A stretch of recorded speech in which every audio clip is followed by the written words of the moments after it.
session, with Zash cured, Iggy went and grabbed Tolbin to give him his cure. Before he arrived, Iluna propositioned Zelene about keeping an eye on Maggie while everyone is going up to Neverwinter. She agreed. When Tolbin arrived, he was given the syringe but refused to use it. Tolbin explained that since Zelene had arrived, that he's been very happy getting to know her, and the fact that what she did to him to save his life, he doesn't want to be rid of that connection just yet. The group then told Tolbin about Maggie, and he said that he would be more than happy to have Maggie stay at the inn like a happy little family. After this, Zash zonked out from the exhaustion, and everyone headed to bed for the night. The next morning, the group went about various tasks before leaving town. What's up, Altman? Zash went to talk with Lenine to tell her that he would be leaving and was wondering if she had any way to get in contact with him when he left. She gave him a sending stone that can connect to other harpers in the area. And she also told him about Onan Earthkeeper, also known as Sparkles, a harper informant from Neverwinter. Iluna and Albina took Maggie to Barthen's to talk with Thistle. While they waited for Maggie, they overheard Ander talking about how shitty the deal they had to make with Tribor was for their flour supply. They then talked with Elmar, who informed them that Ander wants to try and rebuild the destroyed mill and produce their own flour. Elmar also asked them if they would consider taking a wagon of goods to the village of Thunder Tree for about 100 gold. Iluna and Albina told them that they would ask the others. At this point, Maggie came back, and the three returned back to the inn. During this time, Seftis went about spent some time hanging around town. While he was in the town center waiting for the others, Tolbin called him to the inn to help with an issue. While repairing the bar, a man was crushed underneath the bar slab. The others in the bar were unable to lift the slab, but with Seftis' help, they were able to get him out from under it. After that, Tolbin talked with Seftis, telling him how happy he is knowing that people like him and the others are there to help out Phandalin. The man who was almost crushed also told Seftis that if he's ever looking for work, they can always use a strong hand in the lumber industry around the area. Smith was alerted that morning by a knock at his door, and Iggy was there to talk. Iggy explained to Smith that he wants to try and get his own spell book whenever he can so he can learn more spells. He also explained to Smith about his clan and his desire to kill Cryovane to get revenge. He also name-dropped Lucas the Goblin. That morning, Nylor spent the morning reading his star charts to ascertain details of the days to come, which spelled out good results with some bad depending on the routes you take. So mostly things should be looking up. After all of this, the party regrouped at the center of town and began leaving. But before so, they stopped at Barthen's to tell him that they were too busy right now to help with his cart of goods. Also, Maggie came to see them off. Friendship is magic. The next day of travel was the most surprising day of all. Nothing of major note happened for an entire 24-hour period. Kudos to you guys. The day after, the group was about 2 hours away from the Dragon Barrow when they were approached by a centaur. He introduced himself as Xanth, a protector of Neverwinter Wood.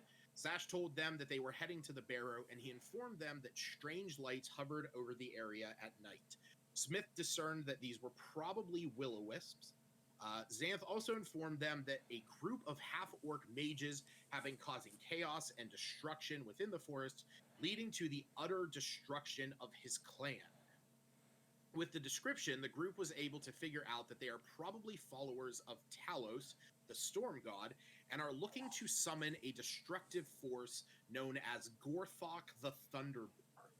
He asked the players that once they finished at the barrow, if they would assist him in driving the mages from the forest. They agreed, and he gave them a whistle to summon him when they arrived. Albina took the whistle because she's all about that centaur donk. After this, Xanth guided them to the barrow, but said he would not follow due to the haunted nature. Anime took flight and investigated the mountain to determine its size, which was fucking huge, and found a small opening at the very top where they could enter. When they got into the top, Cephas used his unearthly might to topple a rock that opened up a hole in the ground to the tomb. When they got to the bottom, Cephas and Albina saw a floating mote of light at the end of a tunnel. Cephas raged and charged it, and fell into a pit trap filled with swords. And that's where we're picking up. So yeah, you guys are, as you can see on the map, and this is just for my buddy's sake, who's joining us, Altman. The link in Phandalin 5 is for the map that I used.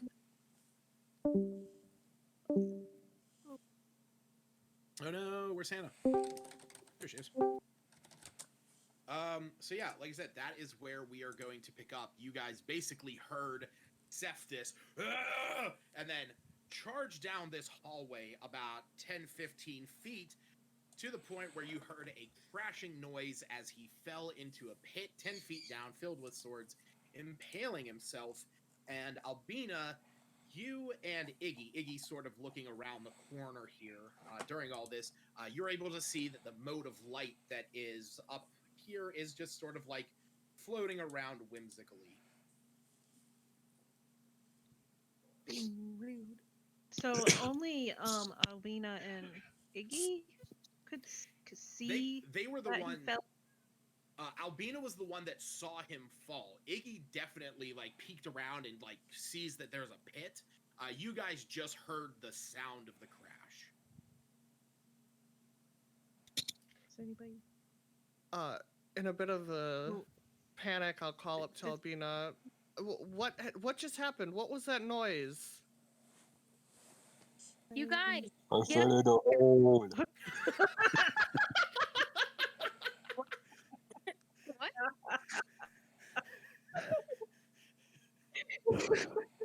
Oh my god. What did he just say? He said he fell in the hole. Hello? Yeah, we can hear you. We can hear you, Hannah. Oh. Your mic is muted now, so we can hear you, but that was amazing. I had to keep switching out because it was not letting me hear, and then I was on my phone, then I was back on my headset. So, Zash, Smith, get over here. Can they? Where are they? Yeah, there. Yeah, they're right behind you. Oh, I thought they were further behind. He just fell, you guys. We got to get him out. All right, I got this. Did I got this.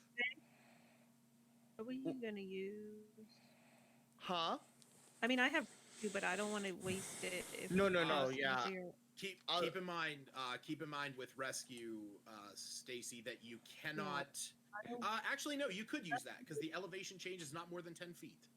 Actually, you could use that. Let me look at I know it had restrictions. We can just use rope and pull him up. Since I'll squeeze by and I'll tell them, Wait, don't go yet. We Okay. gotta check the area. What if we all fall or something? Well, No, if there's a trap. I'll be careful. that distance. So. I'm gonna do what I always do, and I'm gonna put the extension pole up, toss the rope to Saftis, and use engineering to pull him out. All right. Yeah. So you are able. We will say that you're able to use your pull of collapsing, cross the space there, throw the rope on it, use it as a pulley system again. So yeah. However, I'm not gonna make you roll for anything on that. I love every time you use that pull of collapsing. So yeah, we will say that Cephas at this point is back out, and you can see the pit trap here on the ground before him. As I said, it is 5 feet wide. It's a 5 foot wide in each direction, but 10 feet down. And Cephas, as you look down into it, you can see that there are just rows of rusty swords embedded into the ground. I just look at Saftis and be like, You're not gonna rust, are you? Does that happen to you? I don't rust. No, it's just a scratch. It's all. Okay. I don't Okay, know I was what gonna do a happens medicine with your check to see if people. I could help him, but I don't know. Do you guys get infections? If I fall into that, I'm getting tinnitus. Tonight. I think I have tinnitus myself. Tetanus? What's Tetanus? I was gonna say tinnitus is Tinnitus is the ear. Your yeah, tympani. Trust me, I ring of know. Tympani. Trust me, I know. Oh.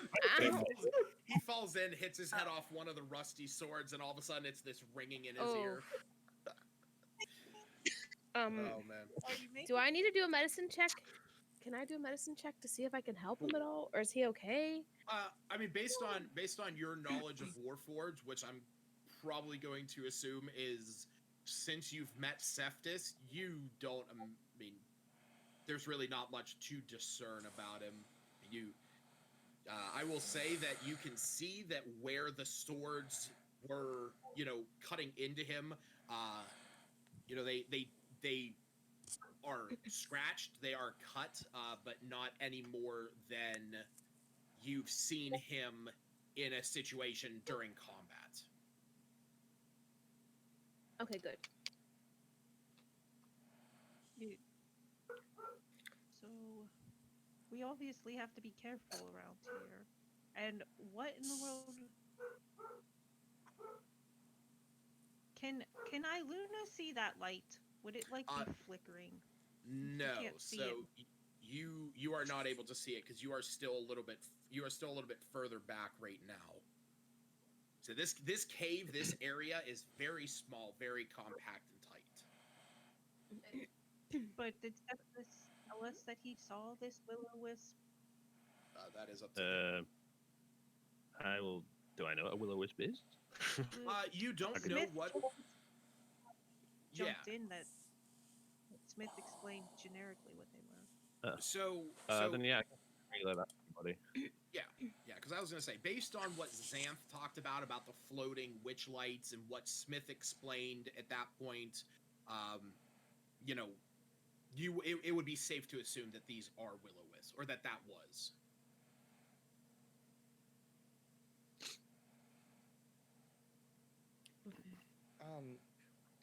So I think maybe we should look for another way to go while being very careful. Yeah, I agree. Yep. Yeah. Can I do some perception? I'm just looking for. Well, I feel like I need to regularly check with perception for similar type. Well, I can't even see this. I'm trying to make sure I'm not playing out of character because I can't move any closer. I mean, the thing is that you can move around your team. Like you can move down into here to look at it. It's just you guys can't all be occupying the same 5-foot square. Okay, I'm gonna move back here. There. Just kind of a little out of sorts.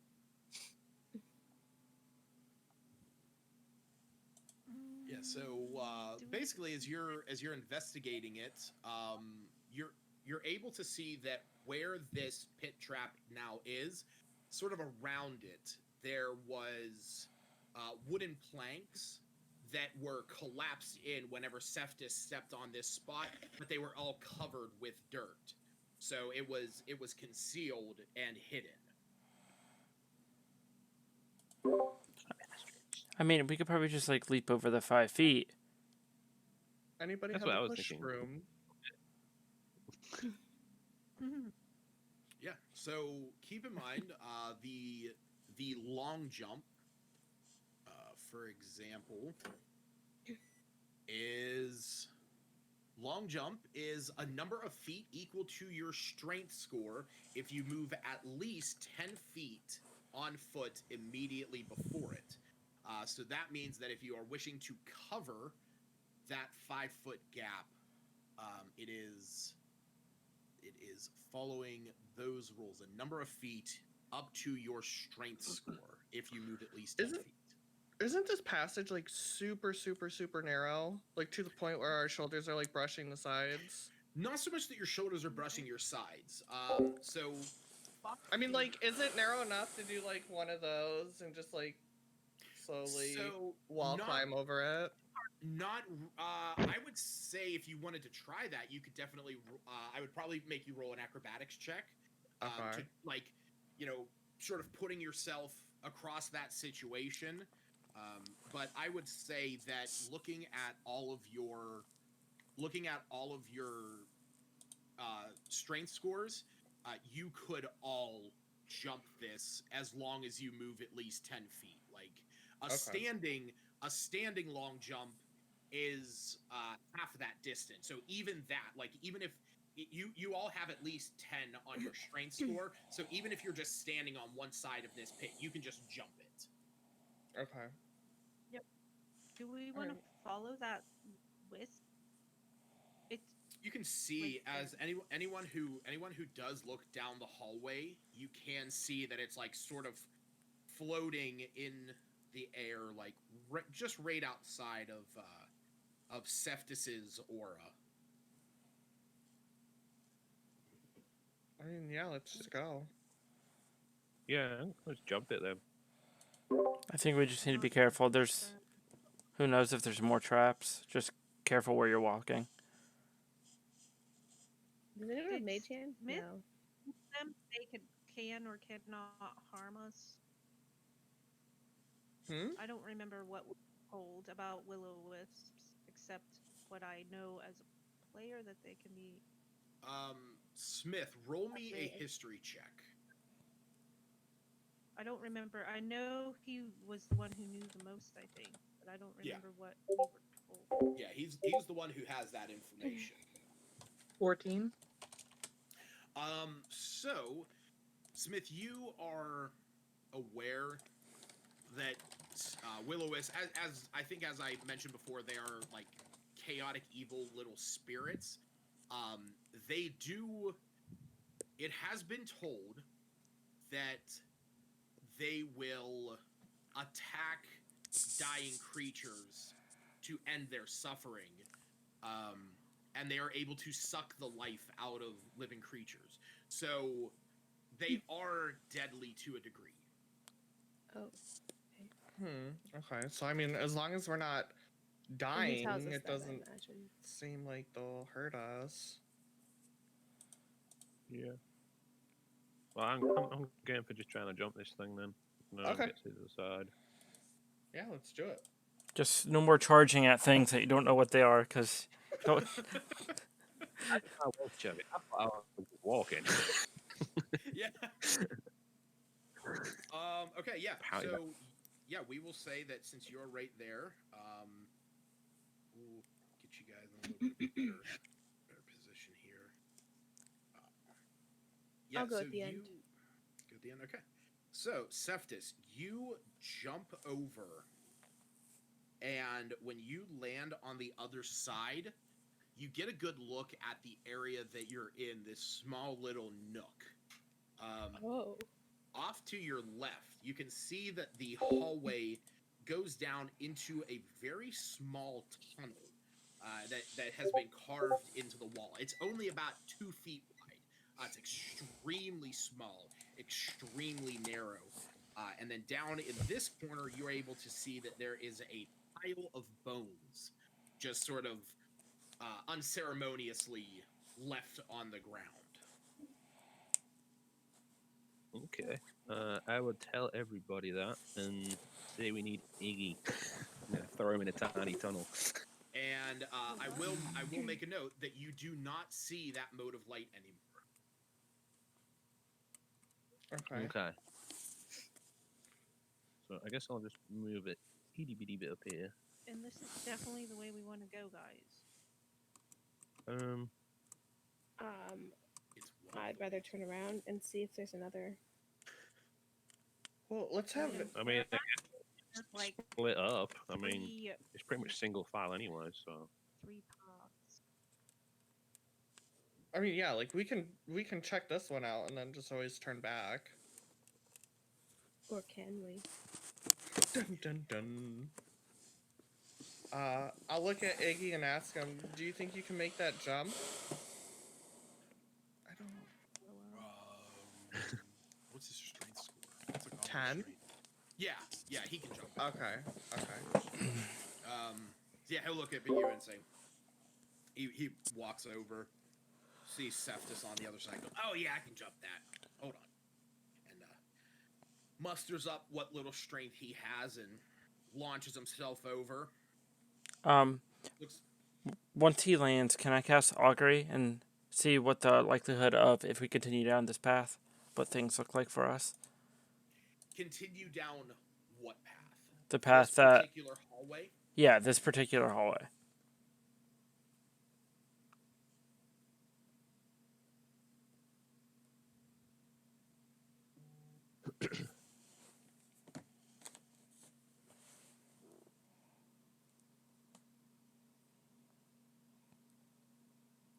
So only because I have to be like, you know, pedantically specific here.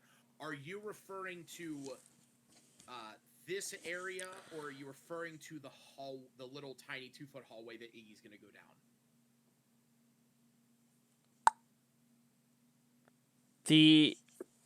Hold on. Like down here. Okay. If we keep continuing down this main path right here. Well, it'll be good. Okay. I'll let everyone know that.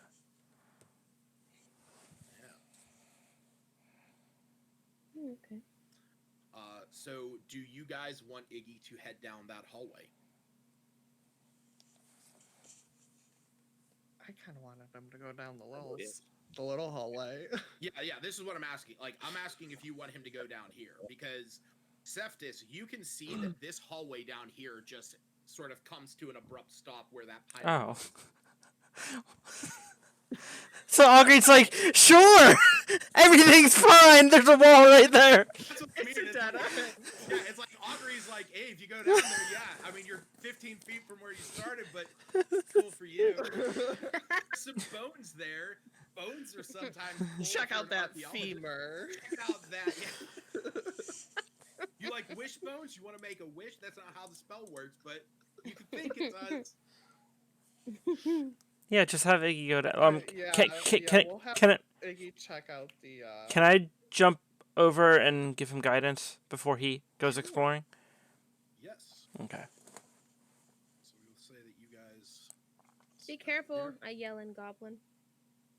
Yeah, I got this. It's easy. Can you do a what now?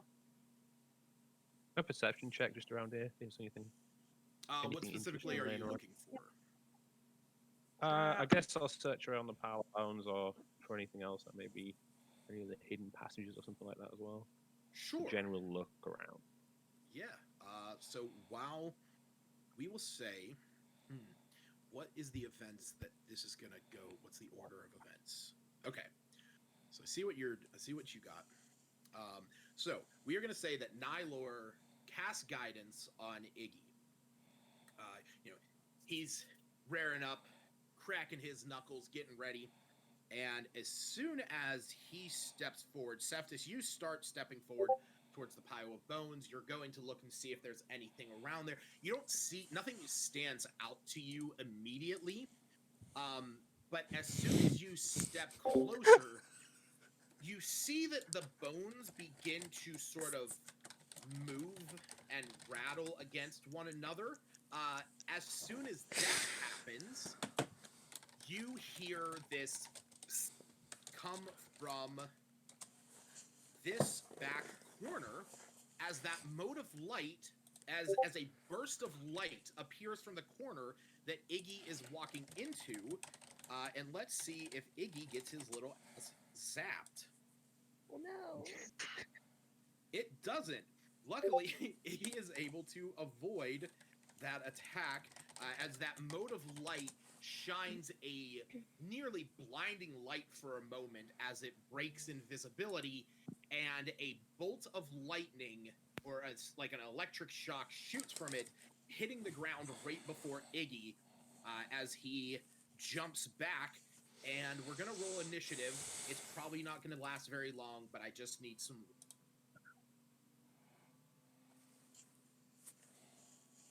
With all of us? Like Nope, only this is just gonna be 3 Iggy, Nylor, and Cephtus. only 3 Oh, of us. my bad. We see with It's all good.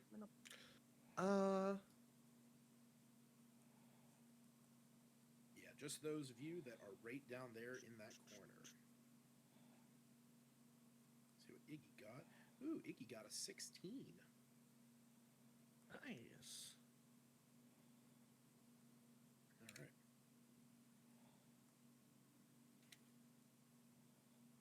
Okay.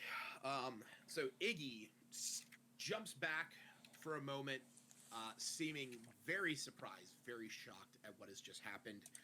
And he is going to take his staff and remembering back into Smith's notes that he had, Iggy is going to cast Magic Missile.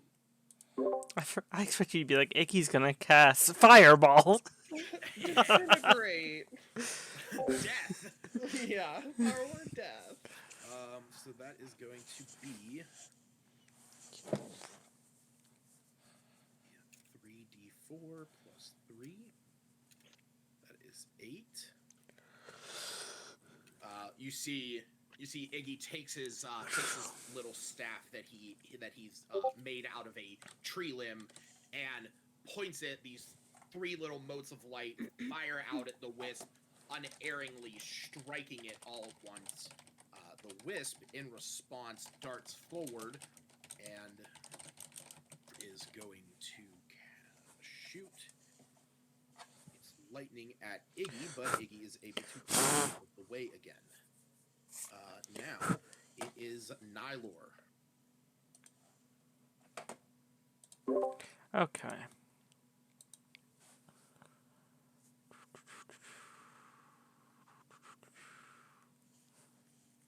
I'll just cast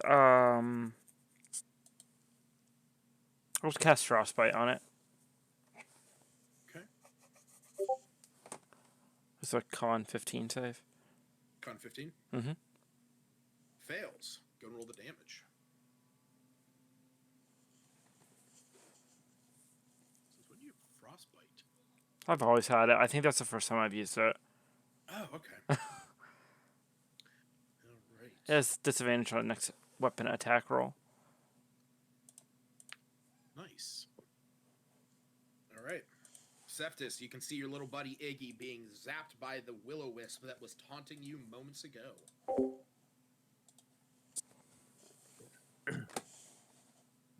head over and try and smack it. Am I good to do it for there? I've got to stand where he is. Yeah, you're fine where you are. You can hit him from there.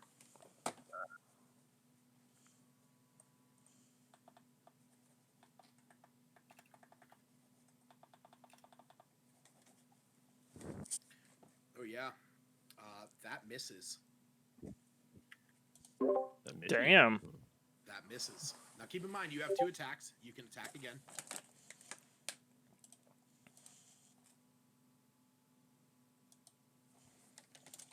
That also misses.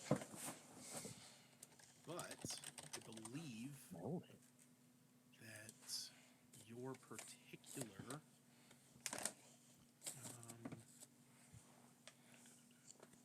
you deal aura damage at the start of your turn. Okay, it's at the start of your turn. That's what I thought. All right. Iggy is going to cast Firebolt. That misses.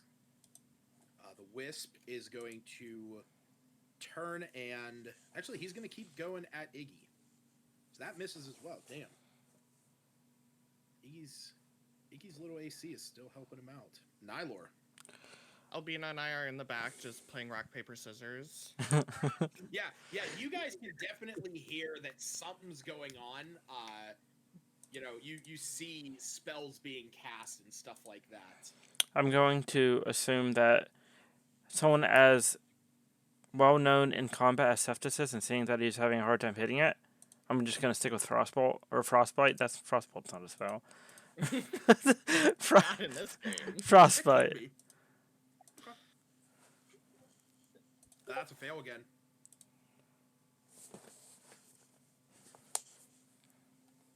All right, as you cast this, what is?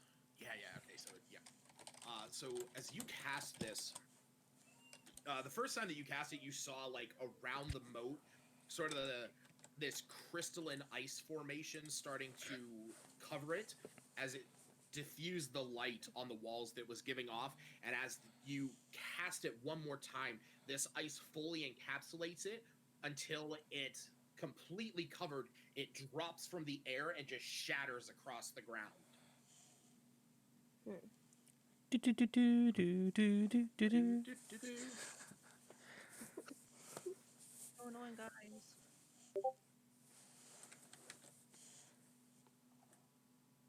See, Iggy's just like, I was not expecting that. Are you okay, Iggy? Yeah, it didn't hit me. Fast on my feet. Hell yeah. You'll just hear Zash yell, best 7 out of 10. Yeah.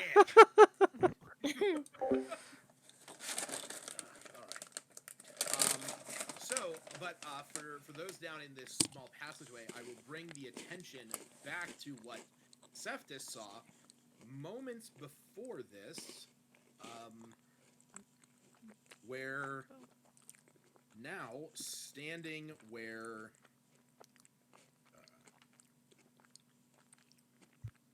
get this size down a bit. Standing where that pile of bones is, and this is just going to look like a normal one, but you see a skeletal horse standing there. Somehow, even though it doesn't have lungs or is able to breathe, it gives off this whinnying noise. Did I You just see hear it's- a horse? Sort of just trots out, looking like the skeleton that it is. Yeah. I guess I'll say to the other side. I see a horse. It's very skinny. A very skinny horse. Maybe Like, talk to it. Maybe it's a polymorphed human being.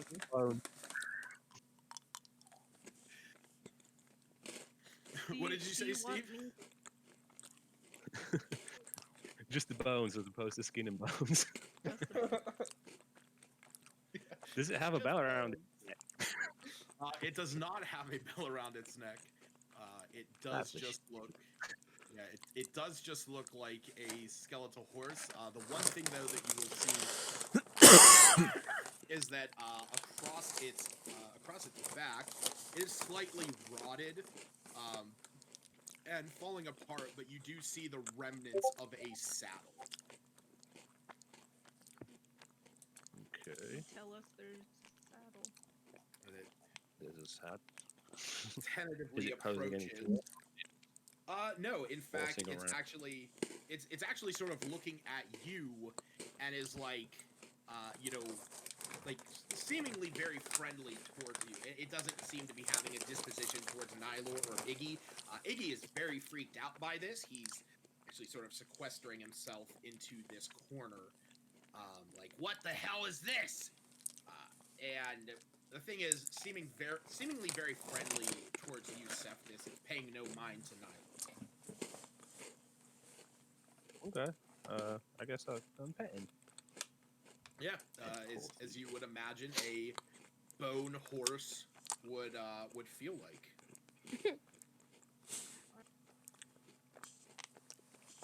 So, you guys found a horse? Yes. A bony horse. A friendly bony horse. I have no idea what to do about it Okay, though. ride it. You want me to jump on it? It'll just shatter. with Cephas's Don't- weight. We want the horse. Now I will feel say, like I will remind you that the ceilings in here are about 8 feet tall. So there's really not a ton of room to attempt to ride the horse. Well, I guess it could just hang around with us. I guess. Nyla, is there anything you can do in regards to the horse? I don't know. I don't know what it needs or wants. Do you want me to talk to it? Yeah, talk to it. Come and jump Jesus over. Freaking Christ! I wasn't expecting any horses. And we will, while Iluna is moving across the pit, Nylor, are you wanting to recast guidance on Iggy? Yes, please. All right, he goes, hey, Nylor, you want to do that thing again now? This thing's really creeping me out, and I'm gonna go and see what's in here. Sure thing, little buddy. I'm gonna place my hand on his shoulder and cast it. Okay, and that you see Iggy disappear into the dark and foreboding, 2-foot wide, teeny tiny little tunnel. Iluna, what are you casting?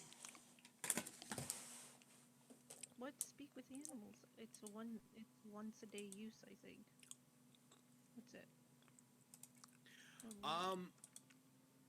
I don't know. Can I talk to this animal, being dead and all? I mean, it's clearly attempting to remain at some level of alive. So, can I ghost talk? Is it a ghost or is it an animal? I suppose.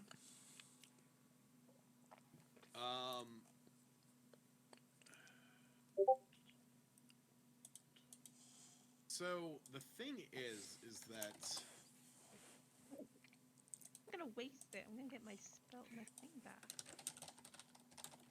I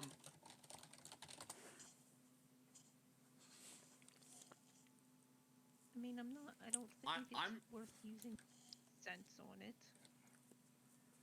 Oh, I can see through options. So here's what I will say.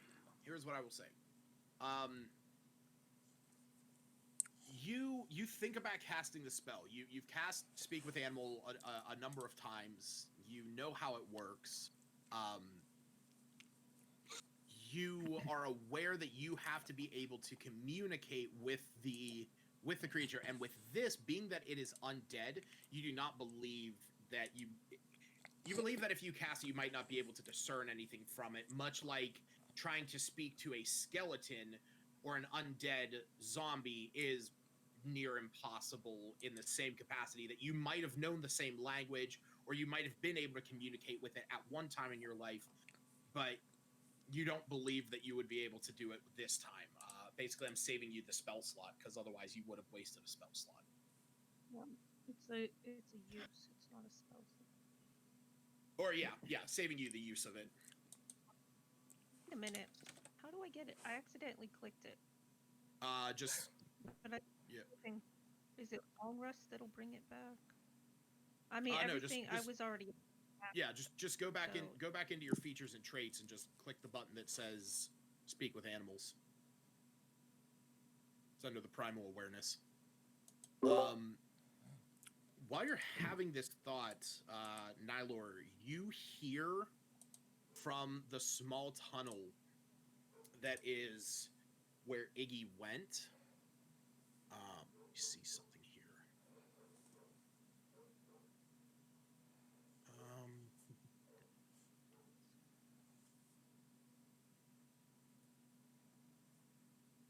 Yeah. So, I have to roll something for little Ignatius here.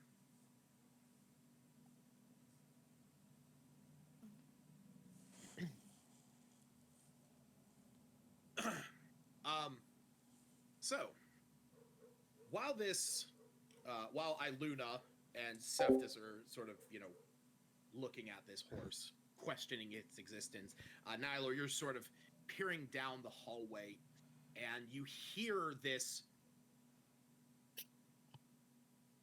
as a cloud of dust billows out from the tunnel as you hear the sound of rocks falling and collapsing.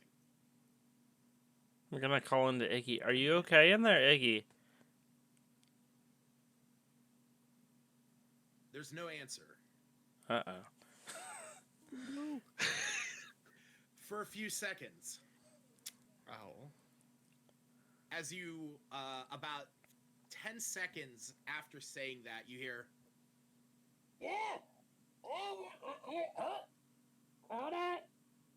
and then you hear the sound of rocks shifting, sliding, crashing into one another again, and then Iggy comes out, a little worse for wear, but he comes out, he's sort of battered and beaten a little bit. He goes, "Holy, that was, that wasn't fun. There's no path anymore. Tunnel's gone." What was in there? Well, I was going through, and when I saw how Cephas had fallen, I sort of thought, okay, maybe there might be another pit in there. So I was poking the ground with my stick, and then all of a sudden, it felt like I pushed a button, and then the whole ceiling collapsed. I had just enough time to get back before it crushed me. Did you, like, how much further ahead were you able to see? I could see that there was like a bend. I didn't see anything past that. It was pitch black. Okay. Do you think it'd be worth checking further with? Oh, there ain't checking further rat? in there. I mean, unless that rat is able to, pass through walls. I mean, that it's sealed off. I was letting a little bit of flame flicker so I could see. I didn't see anything. I mean, you can give it a try. He's like, you see, he's dusting himself off. Did you take any you can damage? try. He did. He took like Oh. 5 points of damage. Okay.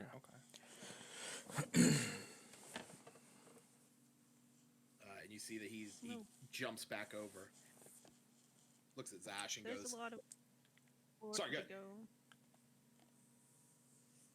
I was just saying, there's a lot of other places we can check out, and not the collapsed tunnel that no one can fit through.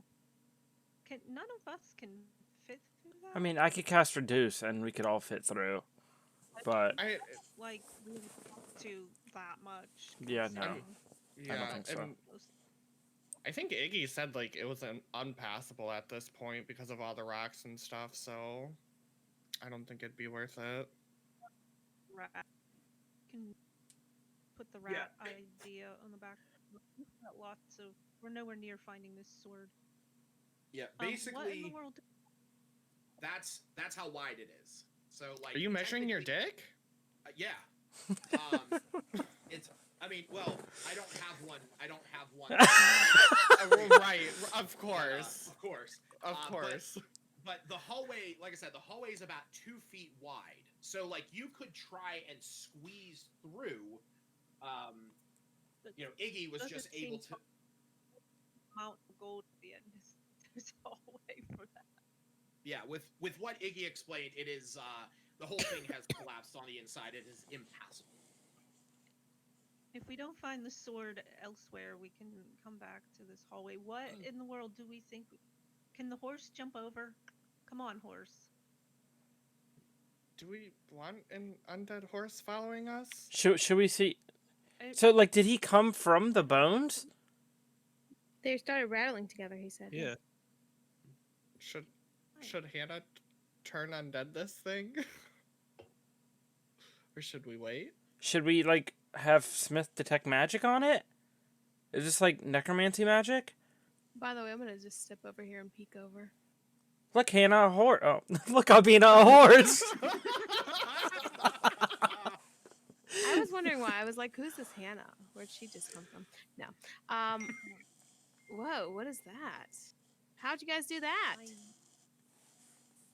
I don't know. Channel Divinity, you mean? It I just. should just I don't think you should do that. I think he was kidding. I'm pretty sure that would kill it. Yeah. Oh.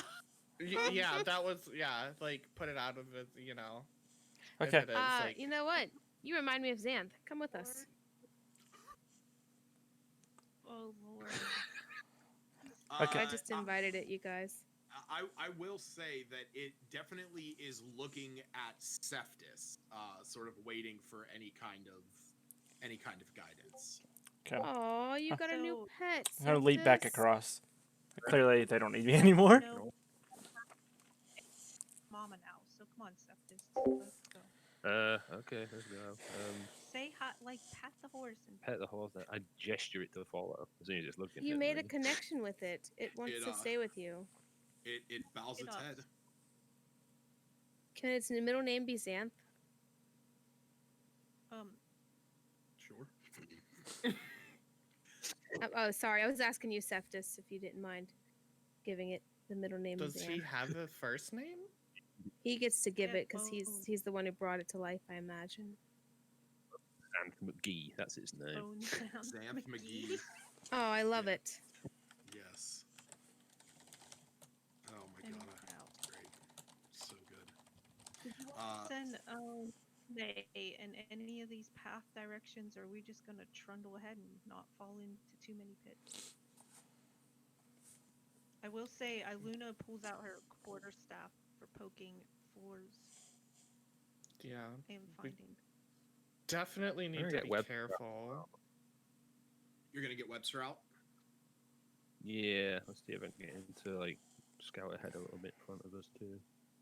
Yeah, are we picking a direction? I mean, it looks like we've got 2 to the right, 2 to the left. Which way are we going?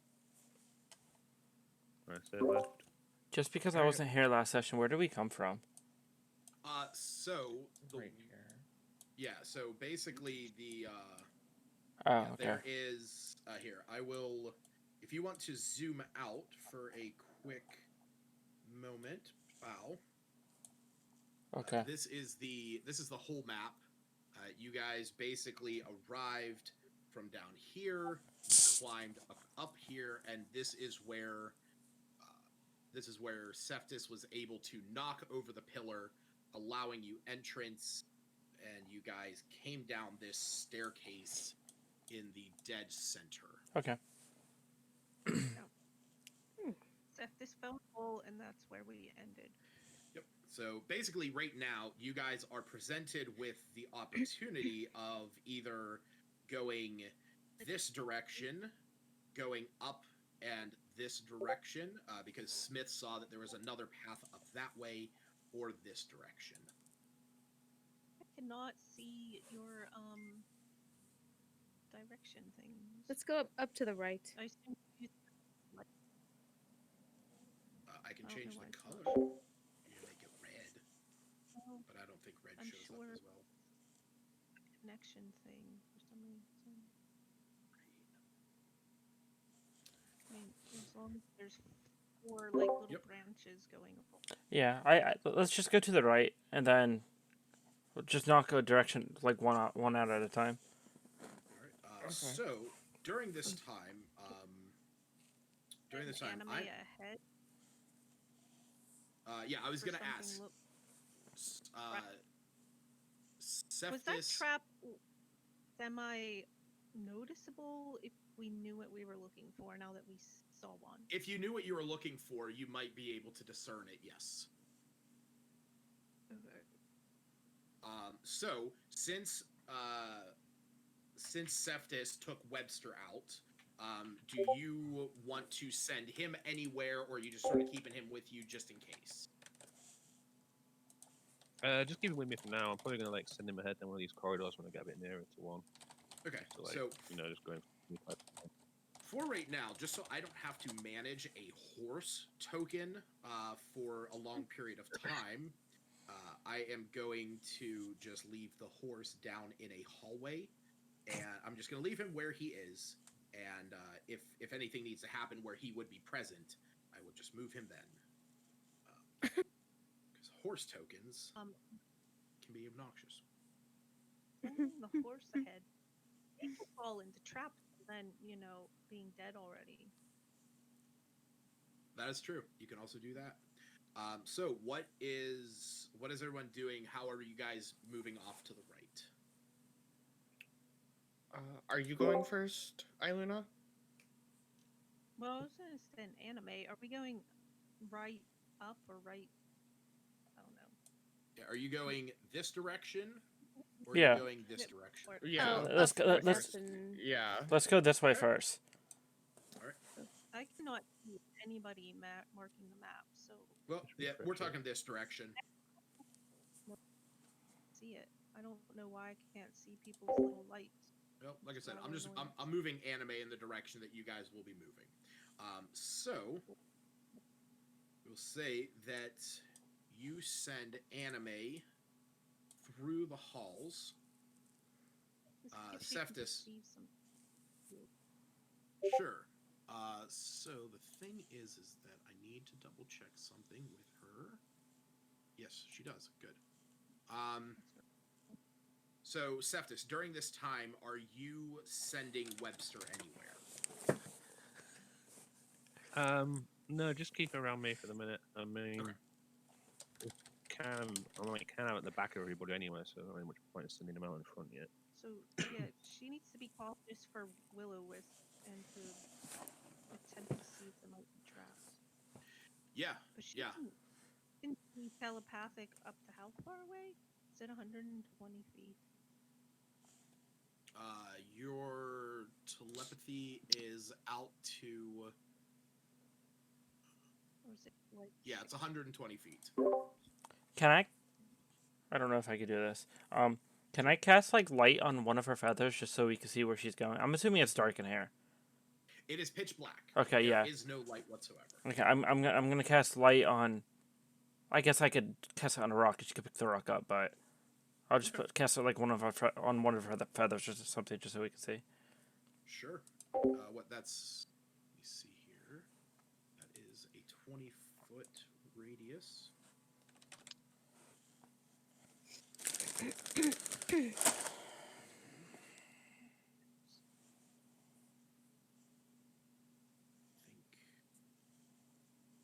I think because it's not a character, it's not showing. But say that she is illuminated. You are able to see her light. She sort of disappears. The light is very faint where you're at. But she does keep in contact with you, Iluna, and she explains that there are she got to a large room that has two what look like boxes on the walls, and that she believes the end of the small tunnel that Iggy is going on and on and on about.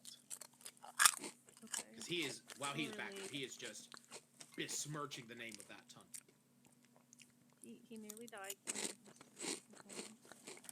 So yeah, she flies back and explains that it just sort of goes down into this room where there are two seemingly stone boxes on the wall. So there's some stone boxes in another, I imagine, similar room to the one to the south. Did she Do see they look anything? like And sarcophaguses the or other- tombs?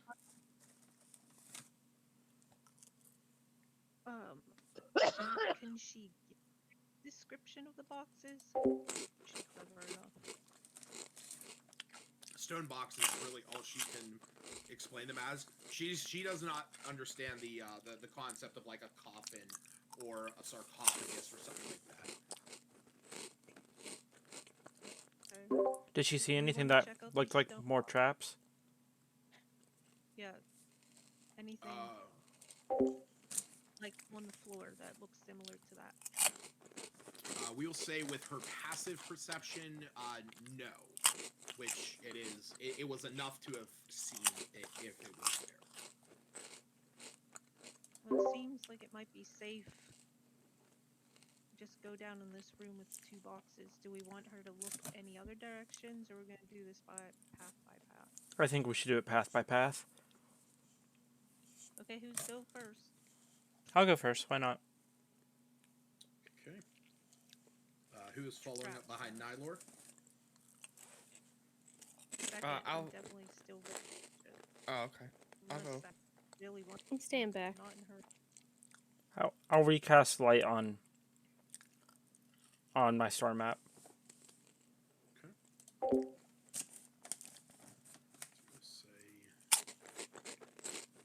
Yeah, let's go slow and keep an eye out for traps. No, she didn't see any wisps. Oh my goodness. No, she did not see any wisps. I guess you really don't need an aura. You have dark vision.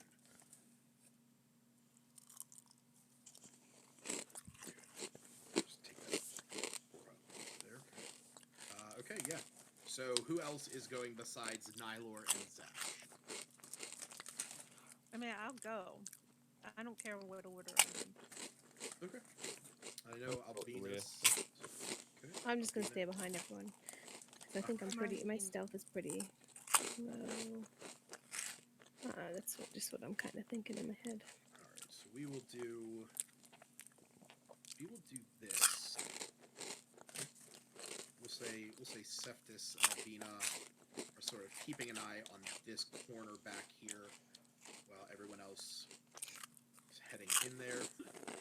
Yeah, so as everyone makes their way into this area, Nylor, you walk into this room. You can see on the far side of the wall is 2 stone sarcophagi rest in alcoves that are have been dug out of this particular wall. Can I go up and like inspect them? Not touch them, just like check Sure. them over. Yeah, go ahead and roll me an investigation check. I want to look around. I'll do the same. Okay. Do you want to check out the other one, or what are you doing? Sure, the other one. Okay. Go ahead and roll me an investigation check as well. I still don't know the difference between investigation and. So, for example, so the difference between investigation and perception would be if you walked into somebody's office, perception is, do I see that they have a chest or the lockbox in this room?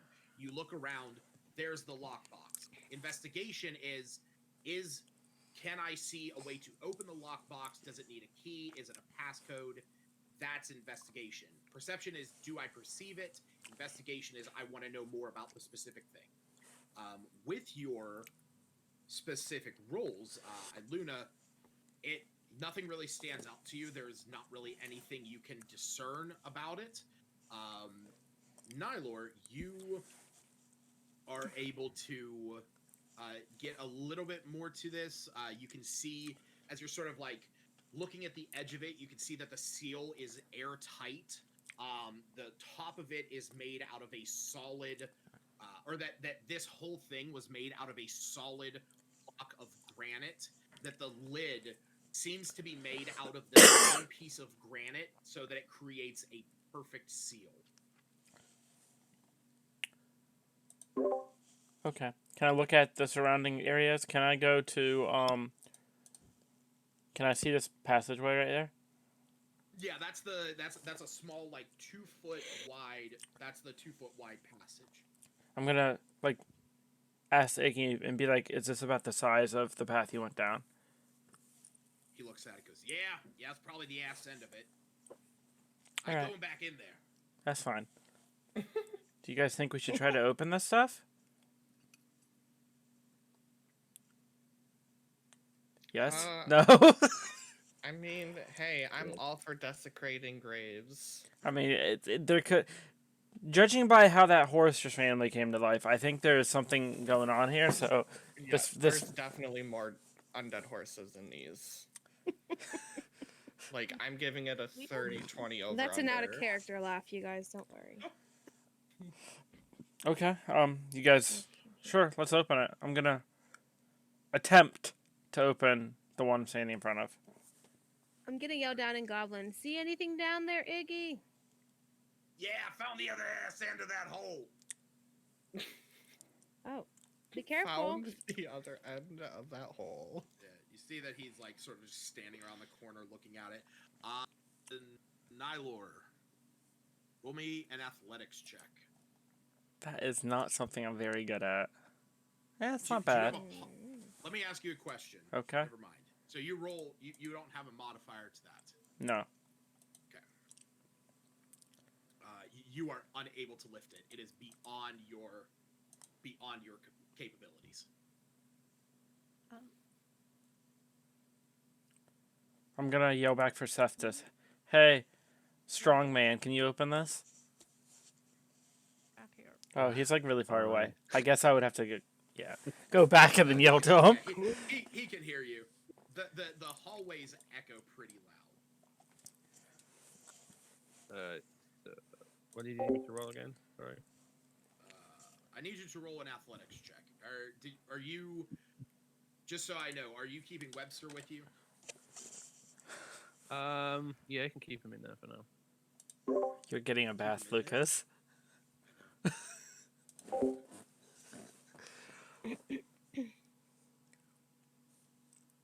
Oh, I guess I could move up a tiny bit.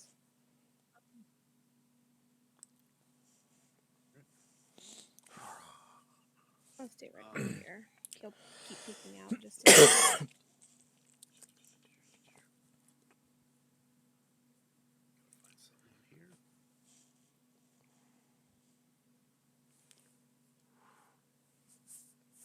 Out of game, we don't know anything except there probably is a sword in here somewhere, correct? You were told. Like, you and Zash were told by the goblin or by the gnomes of Gnomengard that there was a dragon barrow somewhere to the north. That there was a person who killed a dragon about 100 years ago who was buried here, and they imagined that sword might be buried here. But that's it. So we definitely should, because that's what I was going with when I said we should look in here, because we actually have no idea what the sword is, where the sword's at. Right. If it's just in flight, or if it's inside something. If it's here at all. Cephas. Roll me a dexterity check or saving throw. Oh man.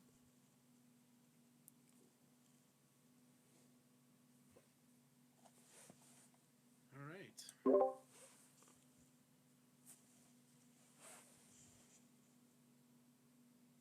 Unfortunately, seeming to be the target of most of the traps so far. Poor thing.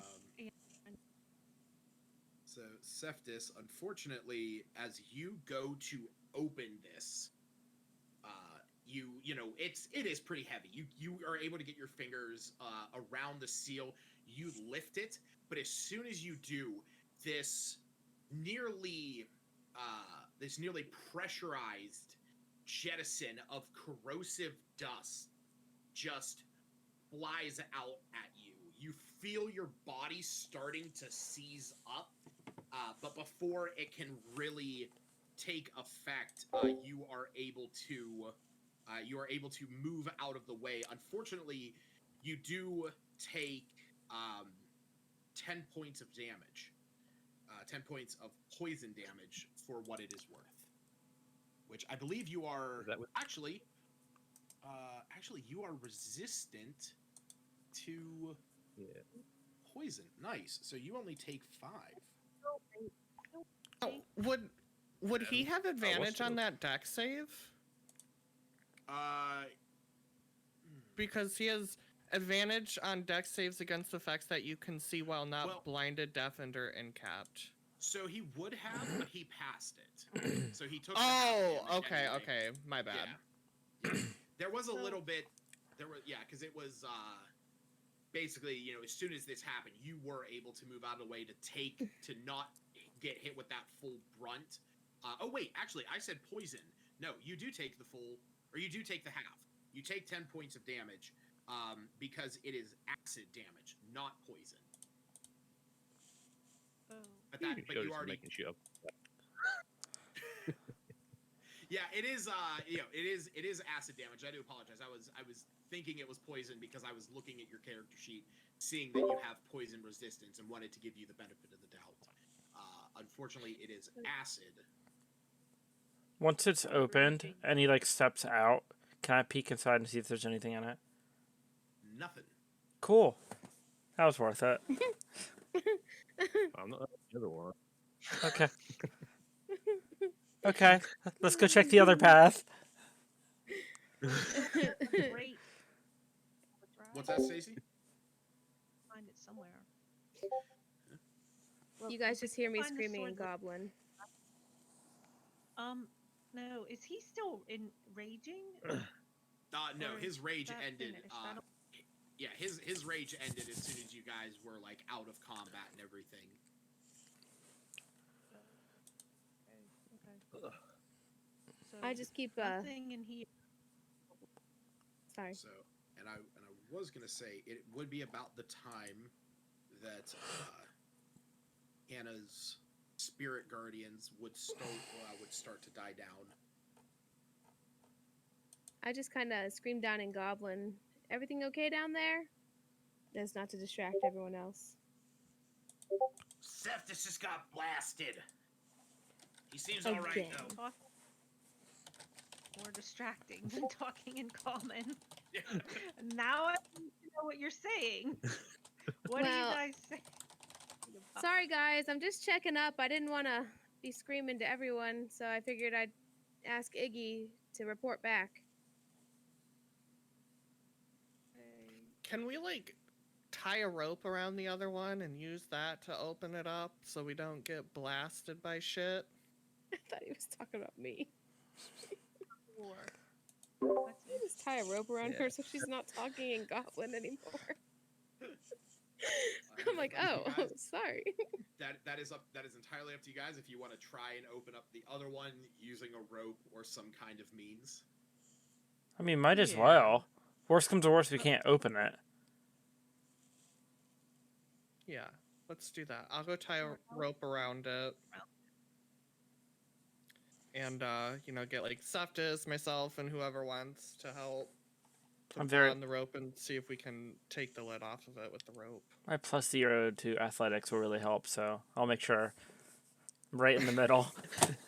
So here's how we will do this. Because Seftis is the strongest, I'm going to increase the DC. But what I'm going to do is anyone who is proficient with athletics is going to be allowed to help him. And the way that we're going to do this is that you are going to be able to grant him your bonus to athletics. Can I give So him guidance? You can give him guidance. Okay. That is something that you can do, because I believe the only two of you that are proficient in athletics is Iluna and Zash. I'm Yes. proficient in- I didn't know that. Yep. Said. So You get a So I've plus got 4 from me. So the way that this is going to work is you guys can go about finagling a rope however you wish. And Seftis, you are going to roll an athletics check. And this is going to be your athletics check +7 plus a D4 from Nylor's guidance. I'm helping. Good luck. Oh yeah. So it's that +7. So you're looking at 32. Roll a D4.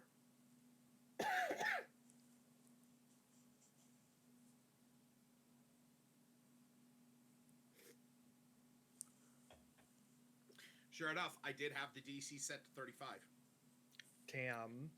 So you, Wow. with all of your might, Zash, planting his feet into the ground, using that running strength to, pull over his shoulder.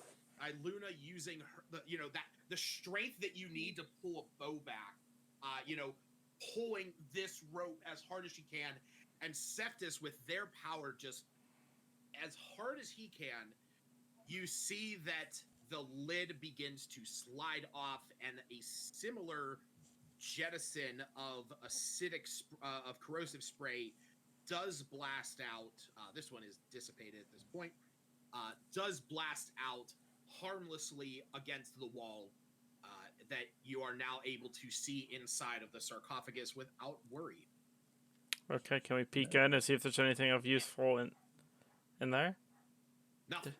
Wow! God damn it. That was completely worth all of that. Okay, can I knock on the bottom? Is there a false bottom on this bitch? On that one? Yeah. Can we do it on the other one? I'm gonna. Roll me a I perception did my check. Okay.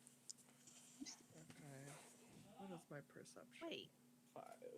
you said it had to be an investigation. 15. This definitely confused the hell out of me because my perception is high, and that's what I was going for before.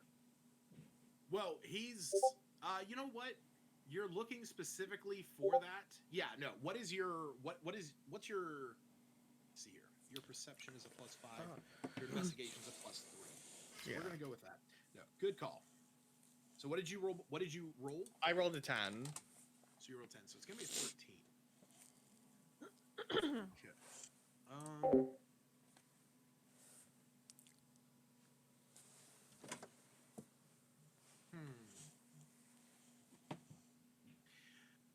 You start tapping around,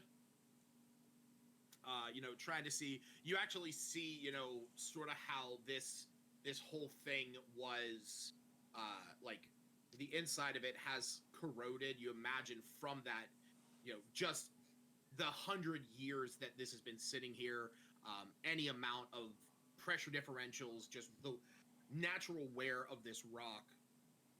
As you tap, you hear a hollow spot at one point, and as you move some of the rubble away, you realize that there is a tiny little opening that has a single gold coin. This is what we came here for. Let's wrap it up, guys. Alright, I'm gonna go over to the other one and check for any false bottoms or anything like that on that one. Roll me another investigation. Oh, that's better. 14, 15, 16, 17. This one, you search around, you search around, you take about the same amount of time, but this one you don't find anything. Damn, okay. We hit the jackpot, guys, and I hold up the gold coin. Oh. Baby, did it up. Yeah. It's fake gold. I bite it. Is it fake gold? It tastes disgusting. It tastes almost as if, imagine the taste of, you have a stomach ache, you get that little bit of the sour taste of bile, Yeah. And then you licked a penny. That's sort of. Oh god.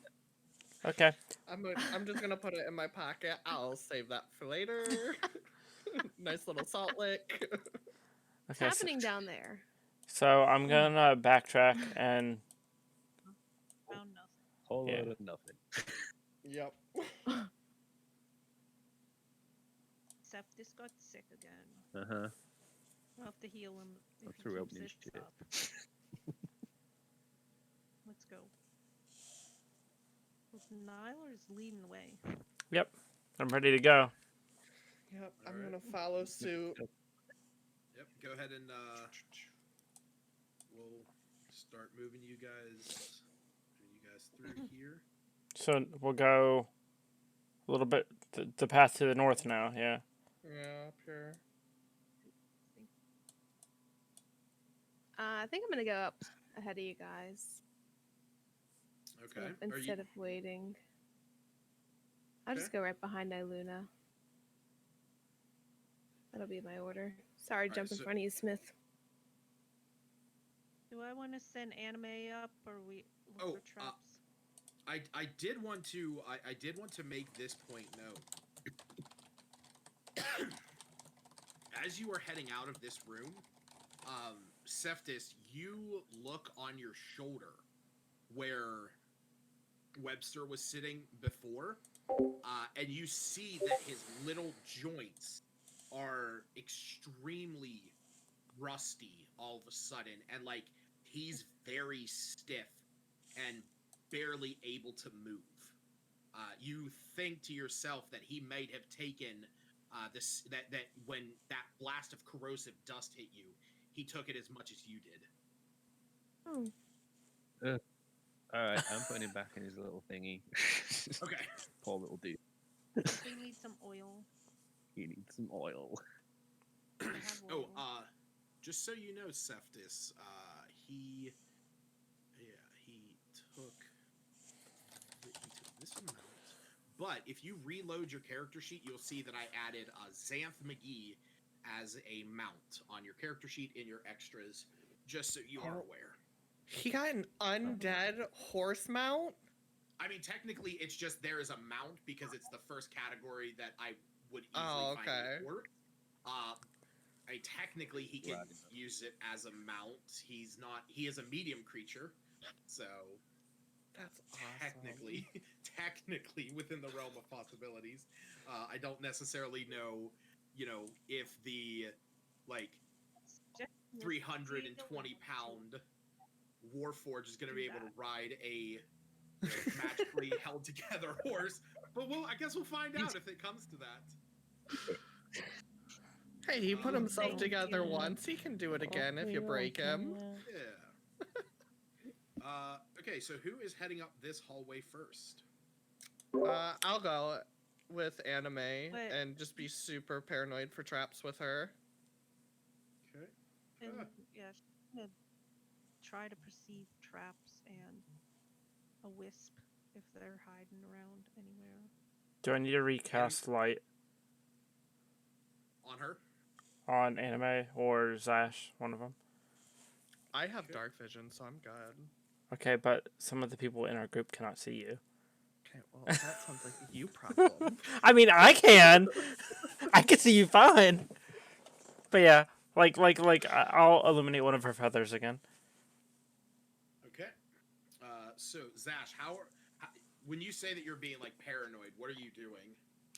Well, I mean, I feel like all the traps have been floor traps and stuff, so I'm definitely keeping an eye out, walking slow, trying to feel my way in front of me so I don't trigger anything. Maybe using the extendable rod to feel my way.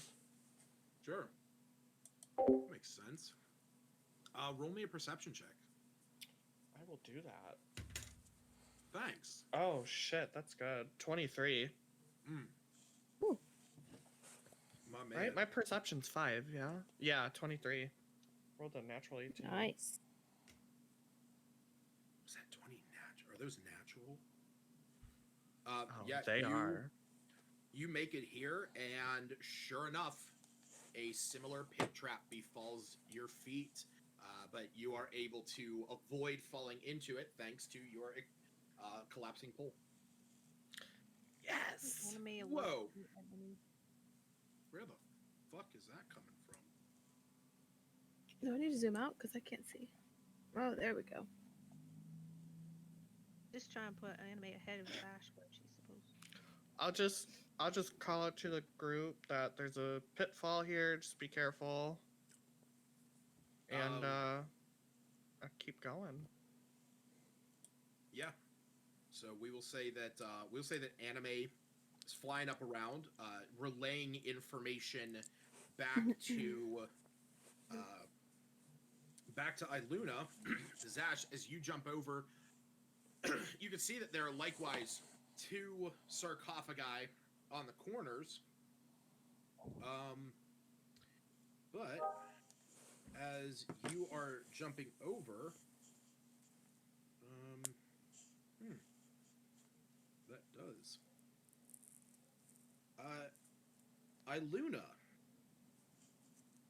you hear Anime give a telepathic shriek to you as she gives an audible shriek out to everyone. I don't know why. As soon as I hear that, I'm gonna like look around the corner and try to see what's going on. Sure enough, you see that there is a will-o-wisp sort of hovering next to her that has zapped her. Everyone roll initiative. You want everyone to this time? Yes. Okay. Because we are going to Yes. I love that's my nat 20 right there. On initiative. I'm gonna fight you for being on a first initiative. Oh, you rolled a nat 22. Apparently. Dang it. I don't actually care. You can definitely be first. Let me see. Well, I rolled a high. Zash, Mine's a yeah. point higher than yours. Yeah, Zash would go higher because he has a higher dex. He's also I got a already 13. right there. 13? Yep. Okay. Alright. Really care for 20s when it's initiative time. I'm actually Far doing all more right. I important. got a 19. So that's good. 1 second. I'm just gonna stand up real quick and disconnect from the headset. 1 moment. You'll be on speaker, but I'll be on mute.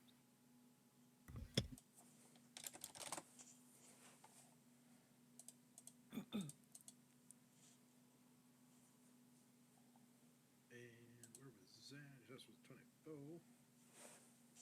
And Iggy is a 17.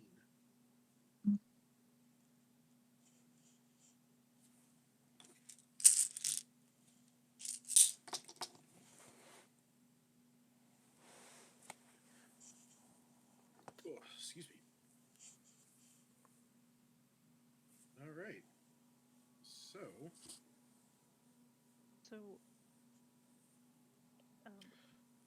Wouldn't Anime just kind of fly back away from being zapped?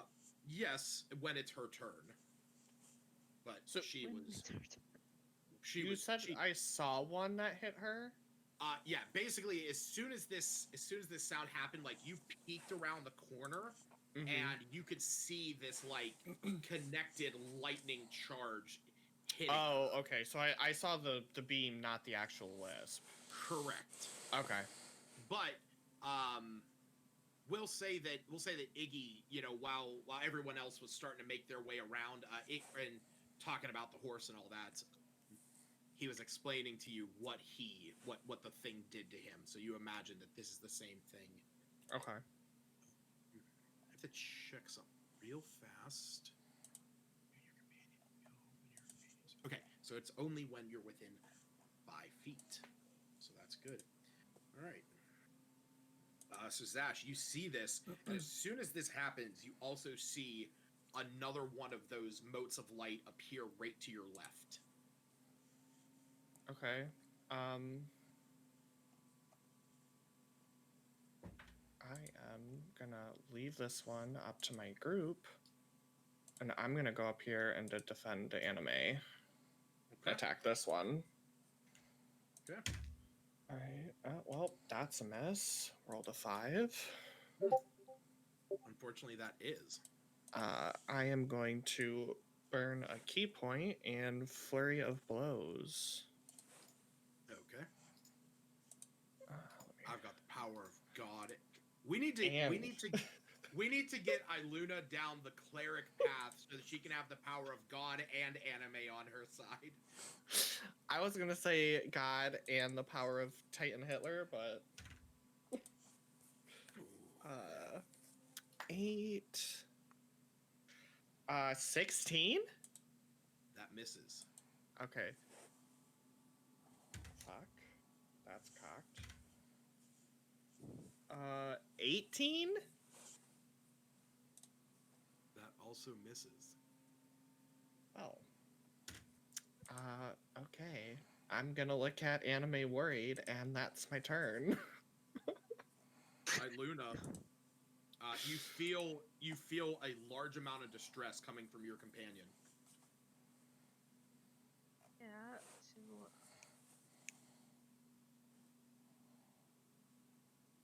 she can be called back into her orb as an action. Yes. Yeah, you can do that with. Yes. Okay.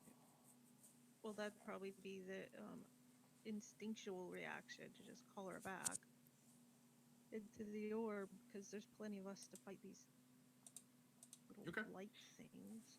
So you see that as soon as you as soon as you do this, you what the frick happened? As soon as you do this, you see that she flies back. Zash, you see that she like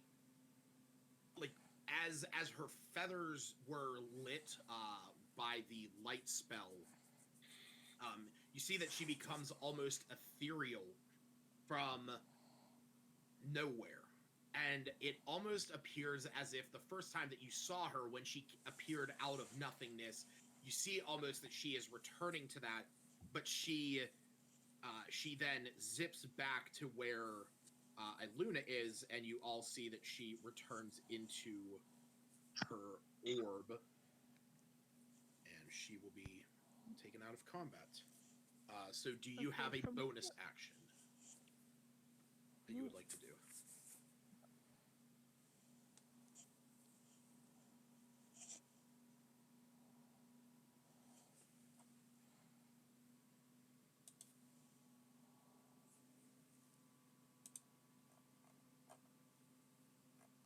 Stacey?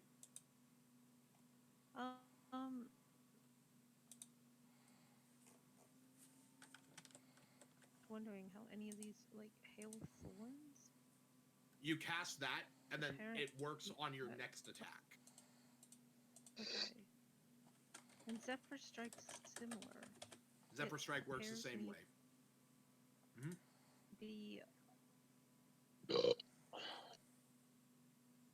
Nice. They just seem really intense to use on this little orb.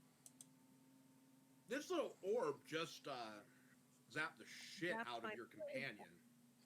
I got her back, so that's main. I guess I need to prepare something. That's what those two are doing. Hail of Thorns and Zephyr Strike prepare for the next. Yeah, you cast them, and then when you do your next attack, then they take effect.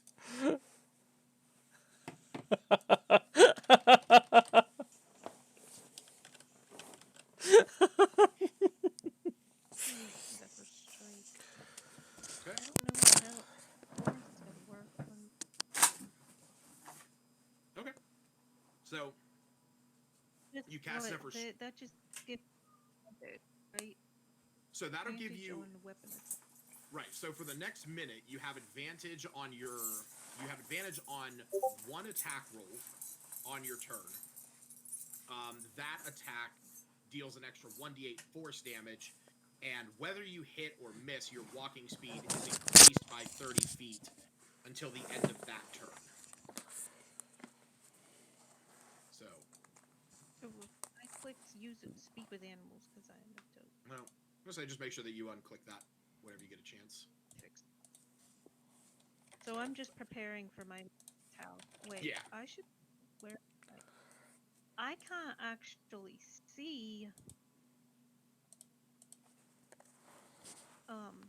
I mean, you can move up in there.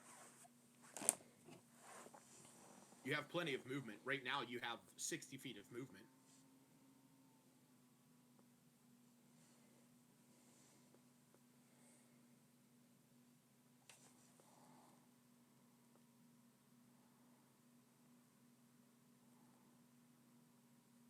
Can't really attack from where I'm at. I would have to move. I Yeah. can't move around the corner. Why? Because there's Oh, there it is. a wall there. There wasn't.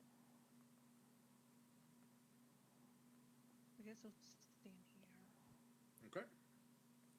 Albina. I really. Okay. How's everyone's health doing again? I'm sorry. Iggy and Cephas are the only ones who have been hurt recently. Okay. So maybe I'll wait on that bonus action. Where am I?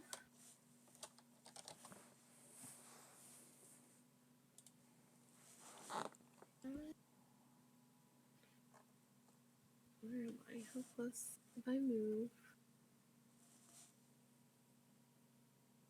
Sorry, I'm just trying to remember my my movement for this character. 30 feet. Okay.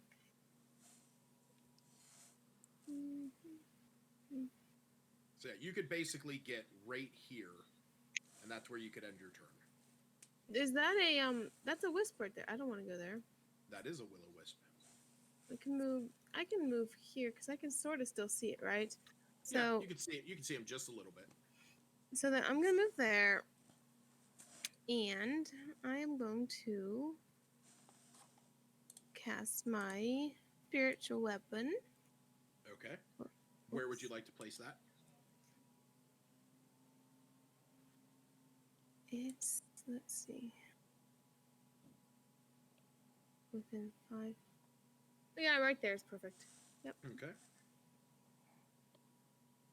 And I will try to attack the one. It has to make a saving throw, right? No. So when you cast that, you roll a d20 plus your spellcasting modifier, which would be a +6. So if you look at your spirit guardian, or your spiritual weapon spell, it has a +6 to hit. So you roll that die. Okay. 24. Very nice. That does hit. Go ahead and roll the damage.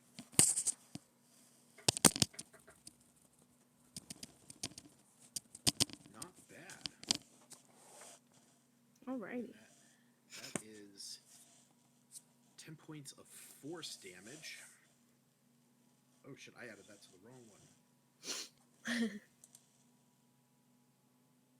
Yeah, these things. Yeah.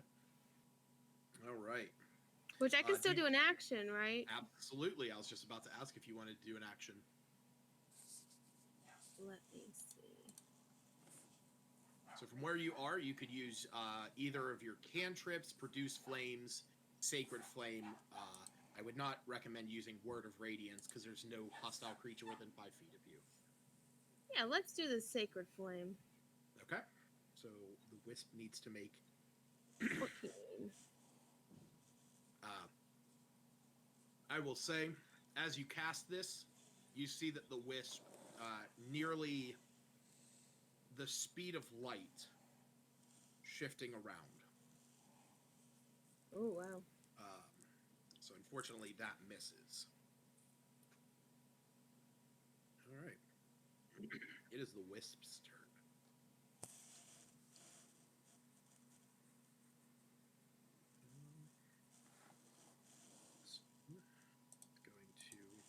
Oh, I forgot to ask. Can I actually stand on that sarcophagus? No. So it is in like a if you stood there, you would be like crouched and hunched over. Okay, because then I was right where W2 is. Okay. I was hoping Alright, I could stand on it.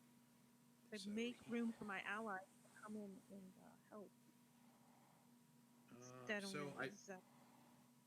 Luna, you just got shocked for 10 points of Oh, boy. lightning damage.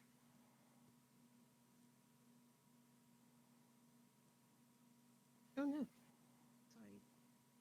Sorry. Zash.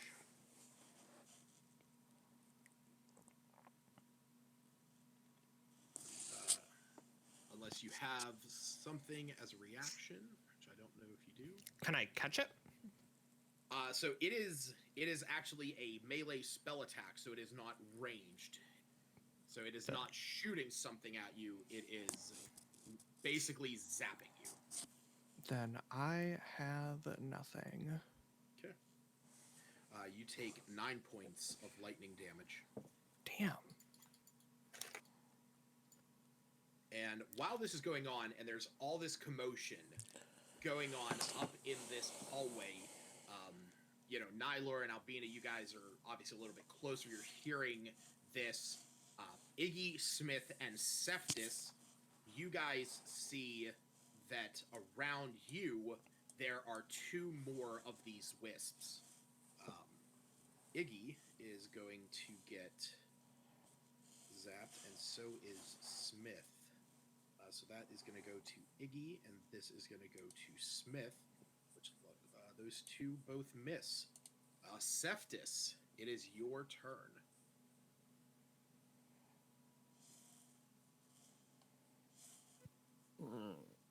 Okay, I'm gonna be raging as well. Okay. Bonus action. Bonus action, rage. Which means that the moment you rage, you... Yeah. I think it's... Yeah, creatures your choice in the area. Creature can deal magic damage. Oh yeah, that's right. When a creature starts its turn in your area. So what is your action then? Guess I was trying to attack W4.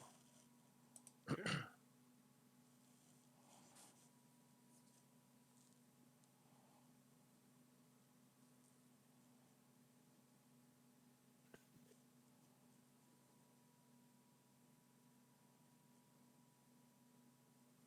That misses, unfortunately. Okay. I think I'm about done then. I think something else I can Well, do. you have 2 attacks. You always have 2 attacks now. Yep. What about that that rage thing I can do with the fire damage? What is called? So that would have been as a full action. While raging, you can deal 1d8 plus 3 to all creatures within your aura. Now, keep in mind that would have been Smith and Iggy as well. Okay. All right, I'll just do a regular attack as well then. Okay.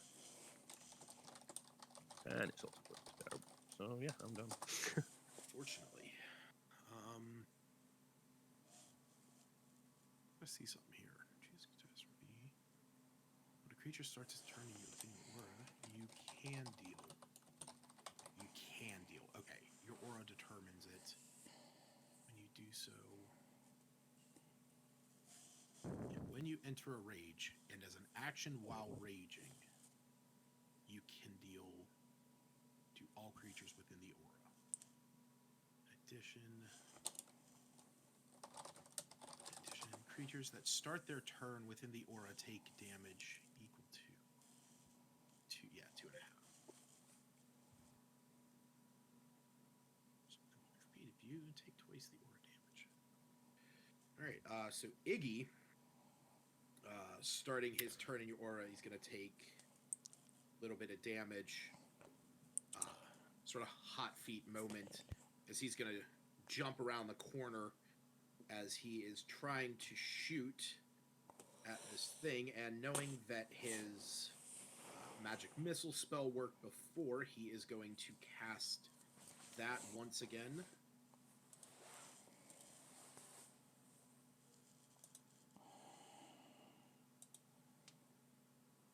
He's dealing 10 points of damage to this one.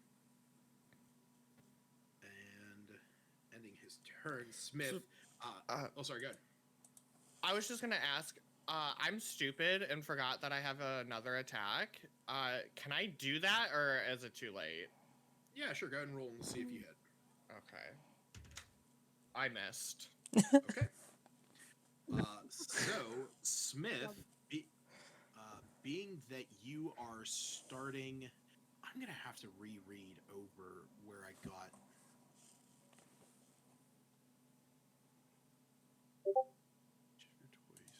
Yeah.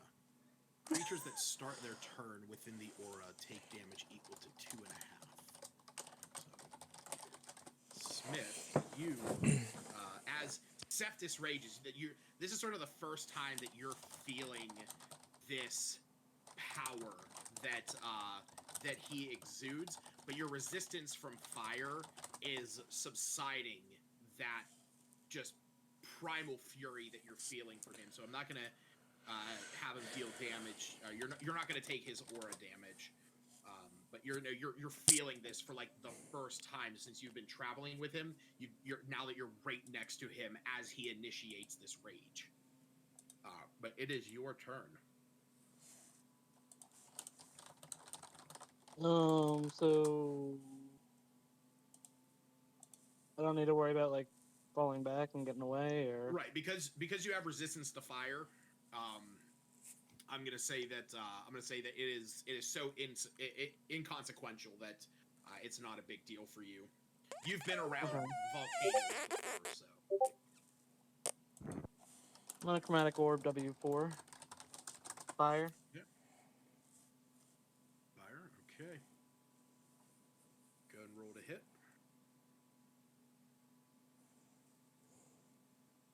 That's a 10. Fortunately, that misses. Okay. Nylor.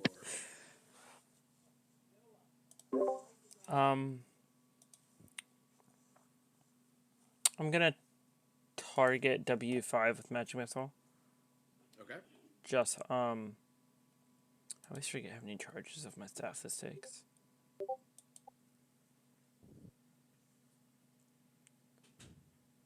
Magic missile is just one charge per level. Okay, I'm just gonna use it at like level 1.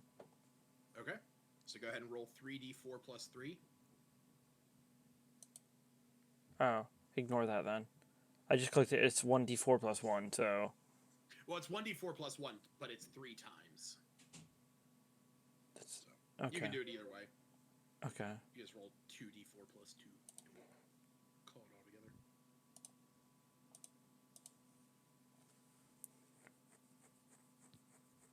So 10? 2? Yep. That'll Okay. be 10. That's only one charge of my staff? That is. Wow, magic That's why missile's magic kind of missile is- broken. It is. It is. Isn't it? It's like Fireball, right? It's one of the first spells from D&D. It harkens back to the 80s when shit was just too powerful. And it always hits. And the only way not to hit is to cast shield. Okay. Oh. Cleo. Zash. Zash, I did want to say, when you went up into this area, you did see a dragon's skull on the north side of the wall with a sword embedded into it. Okay. Well, my first attack was a 2, so that misses. That does, unfortunately. I am gonna burn another key because I really want to hit something. And flurry of blows. Okay, that's a natural 18. So Okay. like 26. Yes. And then my second one misses. So I'll roll damage on the first one. Okay. What is my 14? 14 On points first. of damage? Yeah. Okay. So I want to ask, because I have so many different things on here, just to make sure I'm doing this right. My plus to hit is 8, and my damage is plus 5, right? Correct. Like that's right? Okay. Mhm. Yep. So, what did I say my damage was on that last hit? That was 14. 14? Okay. And then my last hit, oh shit, another natural 18. Very nice. Oh, that's a really good fucking roll. I just rolled max damage. Oh, nice. 12, 17. Wow. I rolled an 8 and a 4. That was lucky. Yeah. So, you feel like whenever you punch this thing that your fist, it's almost like punching jello, but just your straight through, you are able to disintegrate this thing as it bursts into a little spectacle of light. Hell yeah. Okay, then I'm gonna sprint down here and end my turn right there. Okay. Iluna. So, am I too close to hit with the bow or no? Because, You're not too close to hit with the bow, but you would roll with disadvantage because you are within 5 feet. But keep in mind that right now you have Zephyr Strike readied. You have Zephyr Strike activated, which means on the turn that you are casting this, your movement, or since you casted this for the next minute, your movement does not provoke opportunity attacks. Okay. I was thinking that there was something to do with that. So I can back up. Mm-hmm. I thought it was after firing the first arrow. No. So it is about the arrow, but when you cast the spell, until the spell ends, which is concentration for a minute, your movement does not provoke opportunity attacks. But once before that minute is up, you can get advantage on an attack. That attack deals an extra d8, and whether you hit or miss, on that turn, your walking speed increases to by 30 feet. So the movement is just for the whole minute that you're concentrating on it. But once you use that ability, then the spell ends. Cool. Yep. So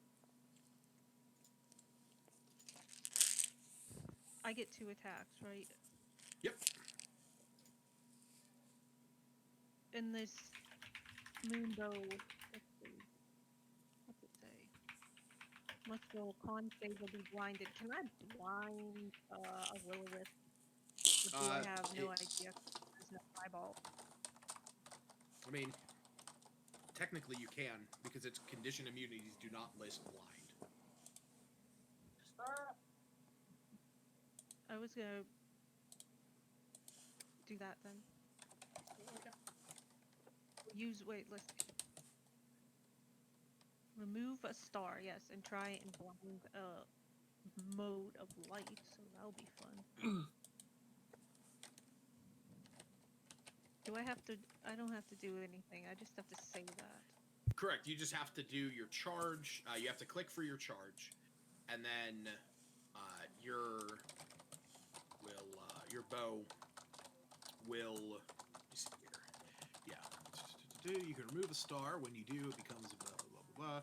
Creature must make a con save or be blinded for a round. You have.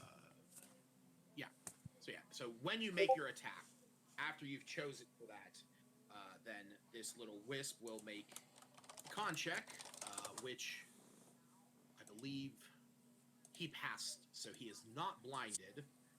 But your spell, your attack, whether you hit or miss. So you still have to roll to see if you hit him. I'm not so sure how many charges were on there because I don't think that was fixed. You should have. Oh no! You guys have had a long rest between there, so it should be. Oh, you know what it is. Yeah, I would say at this point, the amount of days you've had, it would have had all of its charges, because basically every night it regains 1d6 plus 1, so you just have to roll to see how many you get. 1 second. Whichever was it. So just go. One of those. Yep. So yeah, go ahead and make your roll to see if you hit him anyway.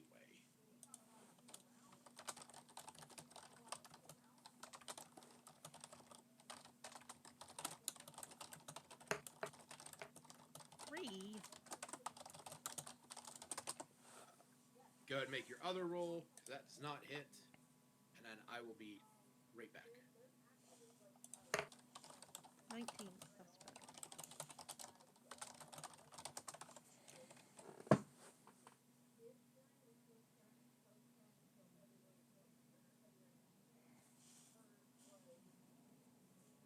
Wait.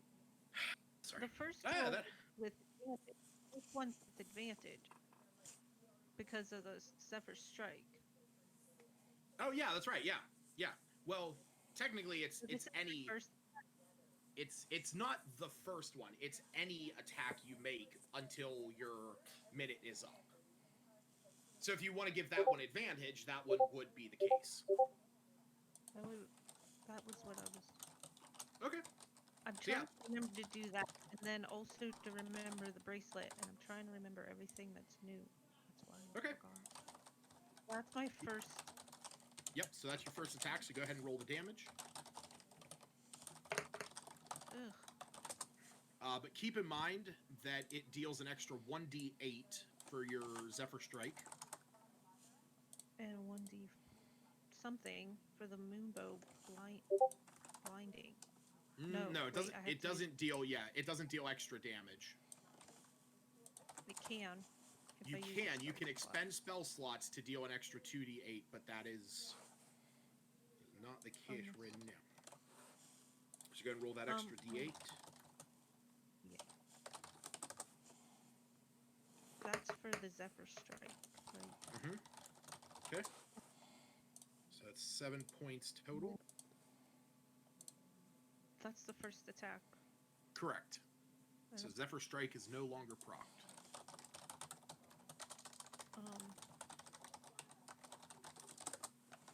I keep wanting to use Favored Foe, but I want to use it for like a more intense enemy.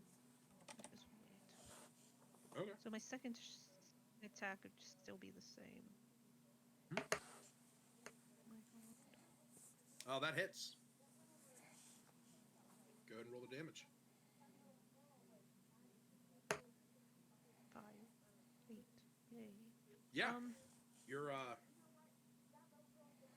Your bow sails or your arrow sails true. The arrow hits the wall on the other side, but you see as it does, it's sort of the little mote of light pops into a burst of light. Bracelet. What about it? We'll give Albina some advantage.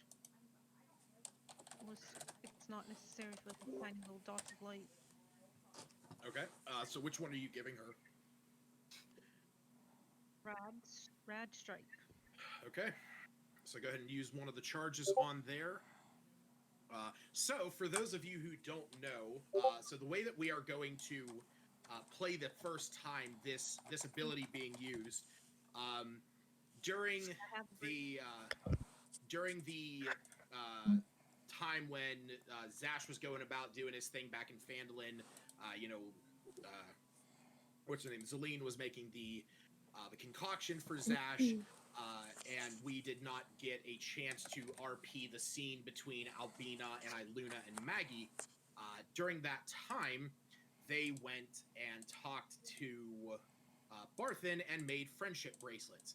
Those friendship bracelets were actually come with some abilities, as I found a free PDF on the DM's Guild for D&D friendship bracelets. So that's now a thing that exists.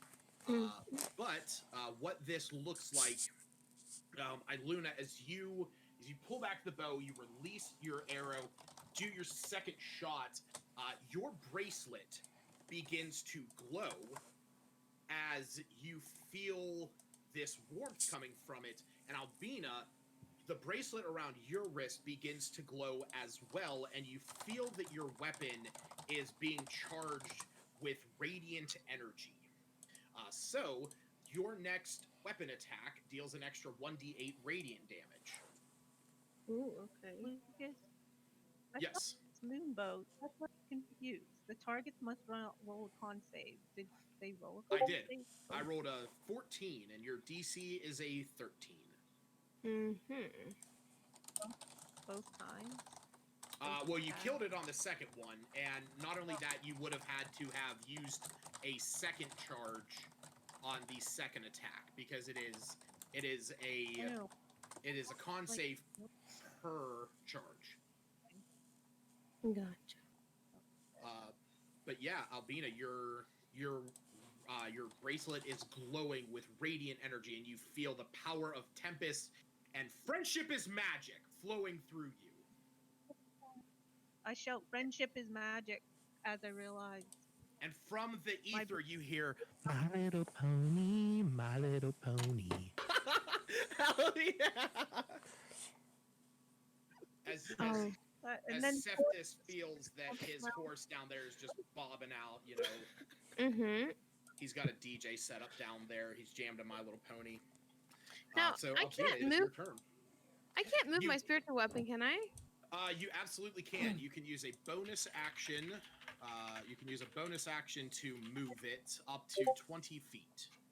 Oh. So unfortunately, you yeah, could that- not move it into range of the mote of light or the will-o-wisp that is attacking Iggy. But you yourself could move through Nylor and Iggy to get down around him Yeah. and then attack. I was gonna move Iggy to the side of me, but I should probably just go here. He can't. It's not an opportunity attack if I go here because I'm not As going long- away. Correct, as long as you do not leave their sphere of influence. So, yep. And because you have Iggy within 5 feet on one of the cardinal directions, you gain a +1 to hit. Nice. So how does that work for my Goblin's Bane? So what you're going to do is you're going to roll the +5. We're going to add a 1 to that. All right. So that's a 19. And as we like to say, if it meets it, it beats it. So And then I get an extra radiant damage, you said? you get an extra D8? 1d8 radiant damage. So you're going to roll 2d8 plus 2. Actually, if I'm not mistaken, no, yeah, that's it. That's if you would want to do that. Did I do that wrong? Actually, 1d8 Well, plus 2, so it's 2d8 gonna be plus 2. yeah, it's gonna be 2d8 plus 2. But you actually have 2 goblin souls in your goblin's bane, so it automatically deals an extra d8 of necrotic damage. So roll another d8. Okay. 9. Nope, Oh, that's a 6. Just kidding. Yeah, you're good. The way it landed on my screen. A was 9 9. might be a little difficult for a d8 to roll. Yeah, that makes sense because I'm looking at it upside down. And I'm like, oh, a 9. Yeah. Huh. She's just that badass. She's that good. That's the power of friendship. Yes. Well, my head was like, oh, the +2 is just being added right onto that dice. Yeah.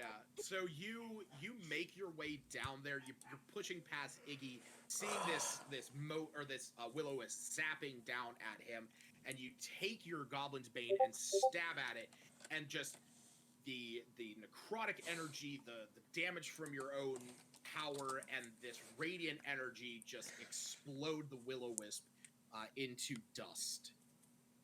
Nice. So I don't know. Well, if I you can want- do bonus action. Let's see. You can. And that's 1, 2, 10, 15, 20. What, is that 25 or 30 that I moved? Because I moved diagonal. I don't know if I moved diagonally, if I had to step onto the wisp and then away over. From No, you here. would have. Yeah, it would have been 5, 10, 15. So you still have 30 Okay. feet of movement. Or sorry, you still have 15 feet of movement. My I bad. got what you're saying. I can't stand on this corner here, unfortunately. Well, let me see. Oh, just kidding. I thought I had a cantrip that was a bonus action. I mean, you technically do. You have a forge elemental weapon, but that wouldn't really help you. Yeah. But keep in mind, you know, you do have, like, technically speaking, you could end spiritual weapon. There's no action to end a spell, and then you can recast it if you wanted to use another spell slot. That's up to you. Oh, okay. So moving it doesn't use another spell slot, but if you dispel it and recast it, that does. Yeah, what the heck? Let's just end that one and start it over. And I will recast it. And we're gonna put it on the other side across from it, down here. Sure. Because I don't want to hit Smith and Cephas. Yep. So go ahead and make your attack with that. All right. That hits. Roll your damage. Oh, up. See, this looks like it looked like a 1 when it was upside down. So like I'm just seeing all kinds of weird numbers today. Oh, it's all good. All right. So this wisp is sort of at his wit's end, but he is going to continue trying. You okay, Iggy? I yell back to him and whisper back to him in Goblin. I'm a little hurt. I'll make it. All right, I'll heal you up a little bit later. And that'll end my turn.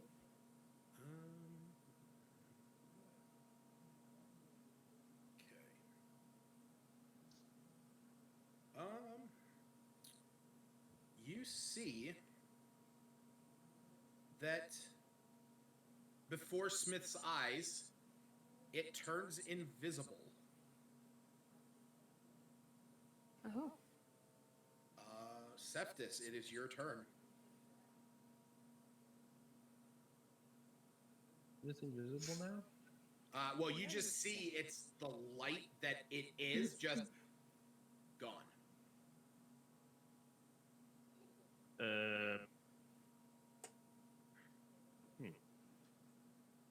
I guess I'll take a swing at where it was. Okay. No need to roll. There is nothing to swing at because technically you cannot target an invisible creature. So your sword swings through. Do you make? Do you use both of your attacks, or do you just use the one and like don't really feel anything? Yeah. Oh, you know what? Actually, I had to take something into account. It would have been 2 points of damage that it would have taken while it was in your aura, at least. It started it was within 5 feet. Good call. That means that it has to take that double. I remember. Nice. You see Igor is preparing to cast it when he sees the thing. Smith, it is your turn. Like I said, the thing just sort of disappeared right before your very eyes.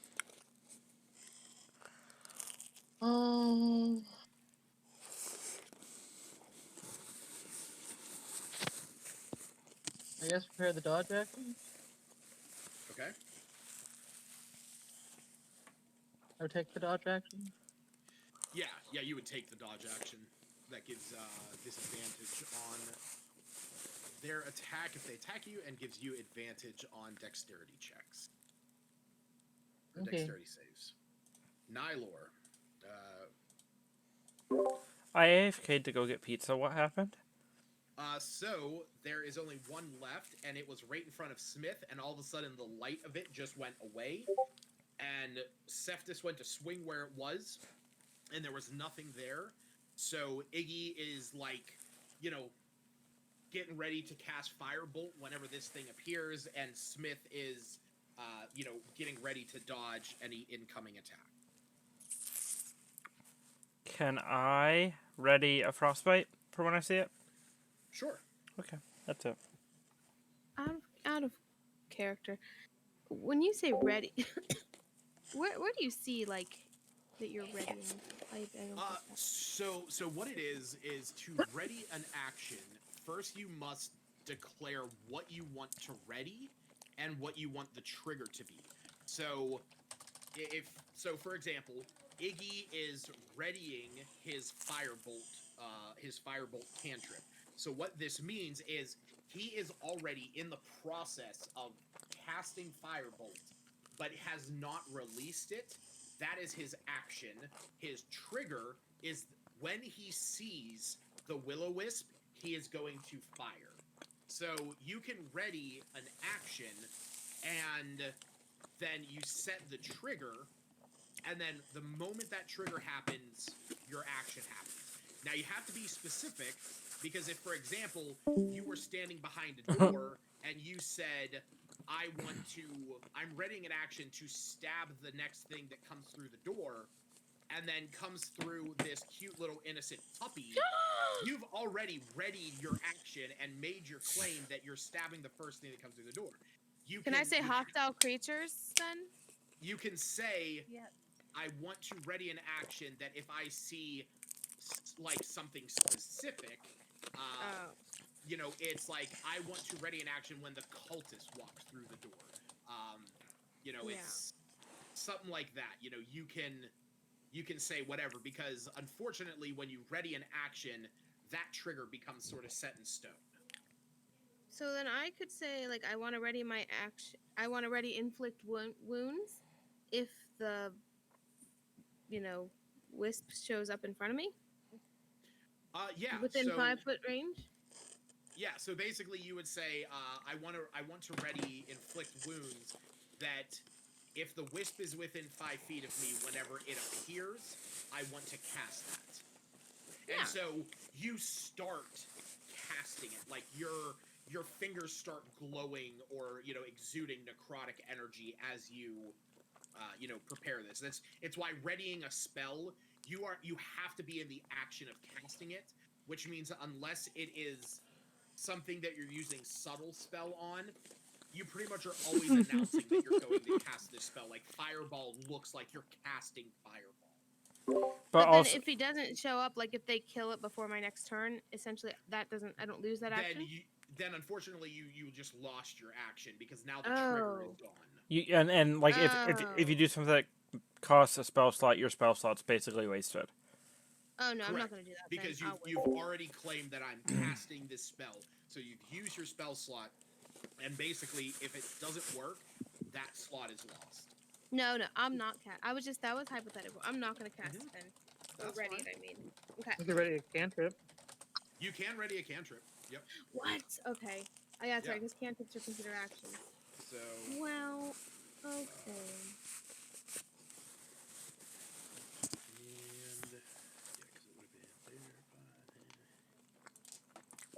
Well, I will think about it, but thank you. Okay.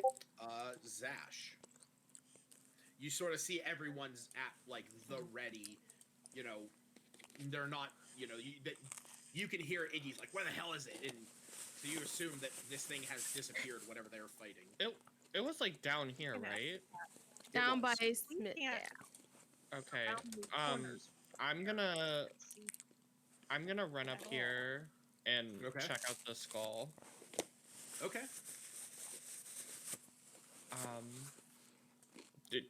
Do I see any, like, do I see a sword sticking out of the skull, or? Yes.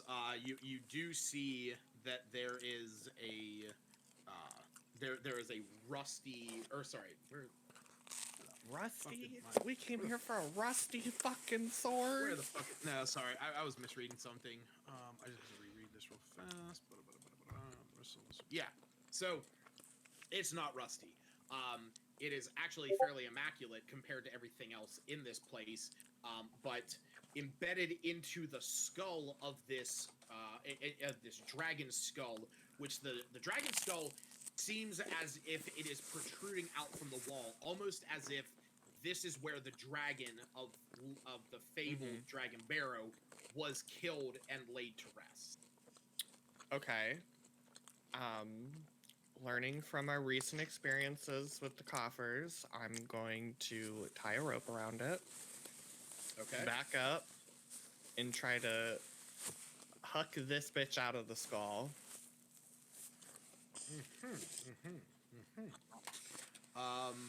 Yeah. Yup. So you do so, and the sword comes out fairly cleanly. Like it there's really very little resistance.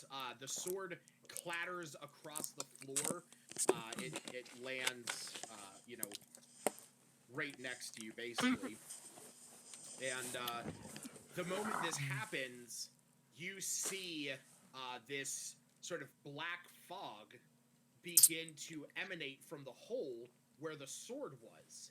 And this fog eventually forms into a creature that looks like that, except not the person in the middle, the fog around it. That's kind of cool. That's super cool. Okay, trying to like not metagame off the picture, does this fog look not like a friend? Oh no, it seems Okay. very aggressive. Oh, great. Okay, so I'm gonna punch it. Wait, I'm Well, assuming yanking the sword out of the skull was an action. Yes. Interacting with the item. Oh, would have okay. been your turn. Oh, okay. I didn't know we were still in. Oh yeah, initiative Okay. has not ended. Oh, can I bonus action and patient defense? Yes, you can spend a key point to take the dodge Then action as a bonus action. That is what I'm gonna do. Okay. And I'm going to yell out for my party to please help. Please help. There is a fog monster up here. Please help. But I do want to say that almost immediately as it forms, it disappears. Oh, great. So Iluna, it is your turn. You did not see that. You were focused more on the southern area where most of the combat has been going on, and when you turn back up to look at Zash, when he calls out, you do not see anything there. I'm mostly clueless because everything's now invisible and.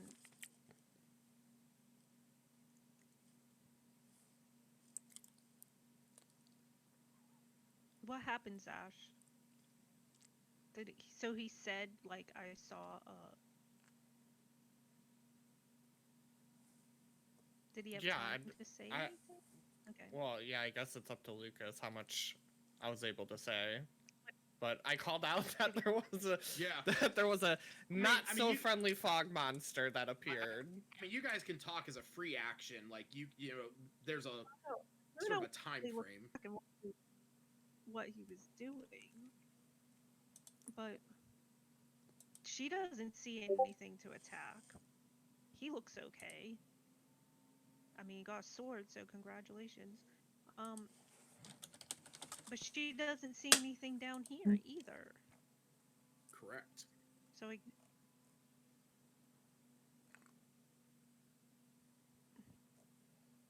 has anyone indicated? You said like maybe Iggy indicated that the wisp has disappeared. Or Iggy definitely is exclaiming as if the wisp has disappeared. Yes.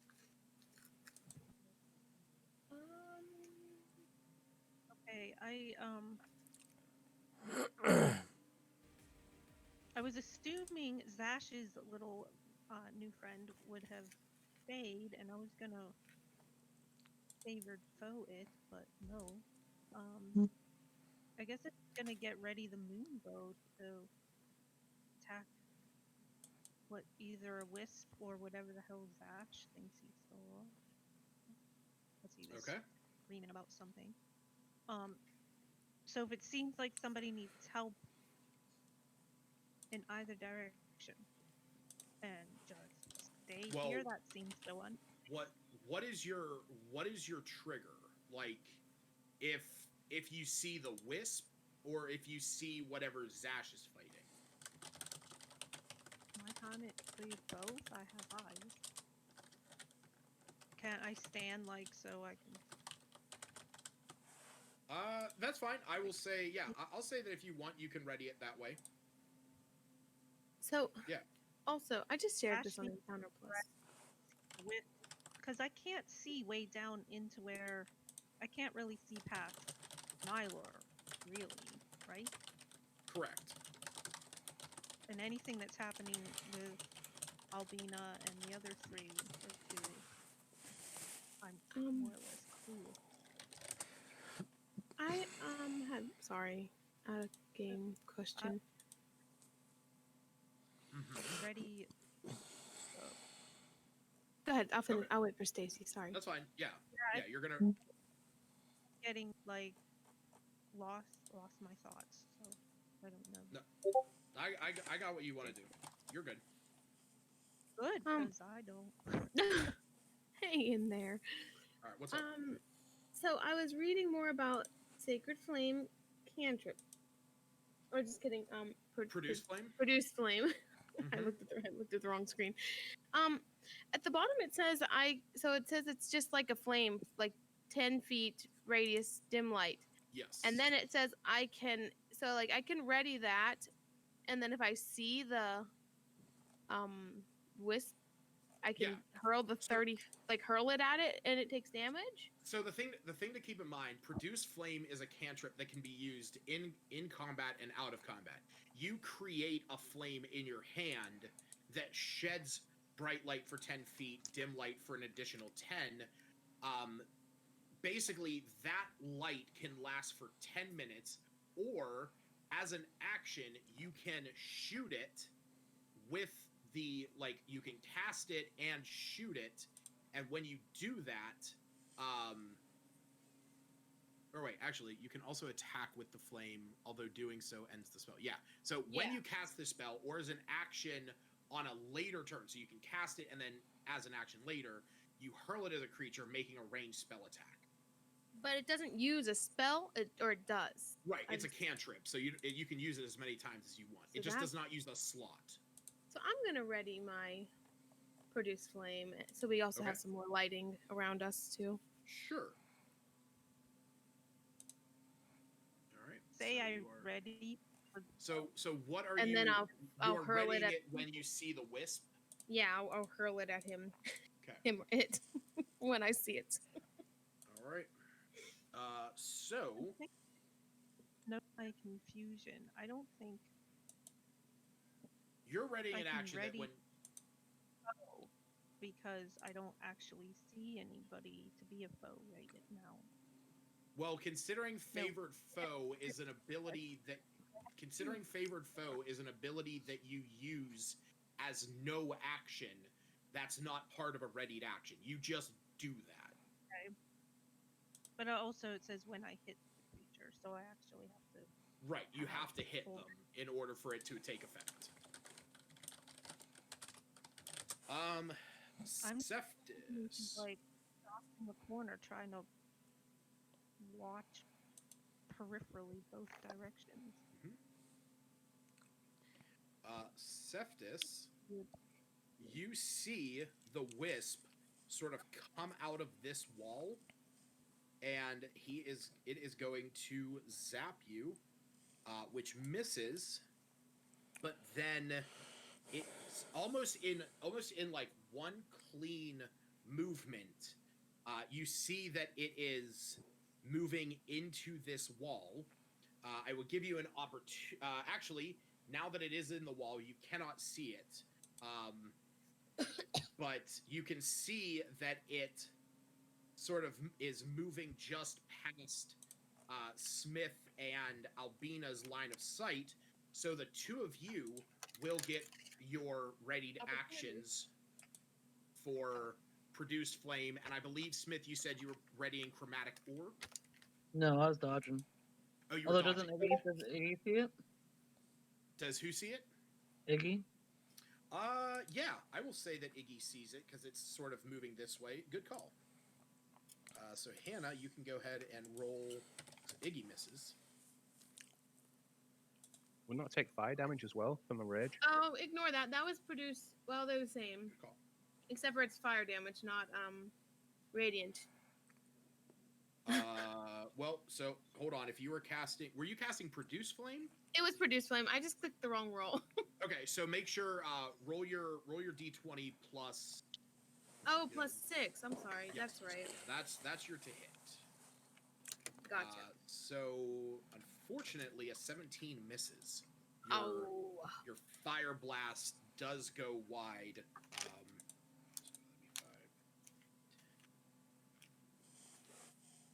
And now we're in the dark again.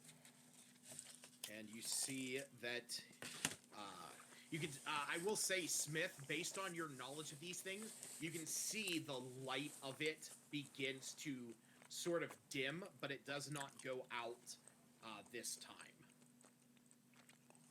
Oh. Cephtus, it is your turn.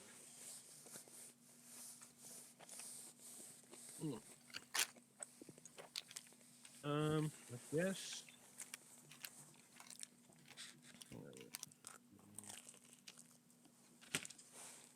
I guess I'm gonna try and move it towards either guy for that other thing, which seems a bit more dangerous. Towards what? People are gonna get radiant damage, aren't they, if we move up there?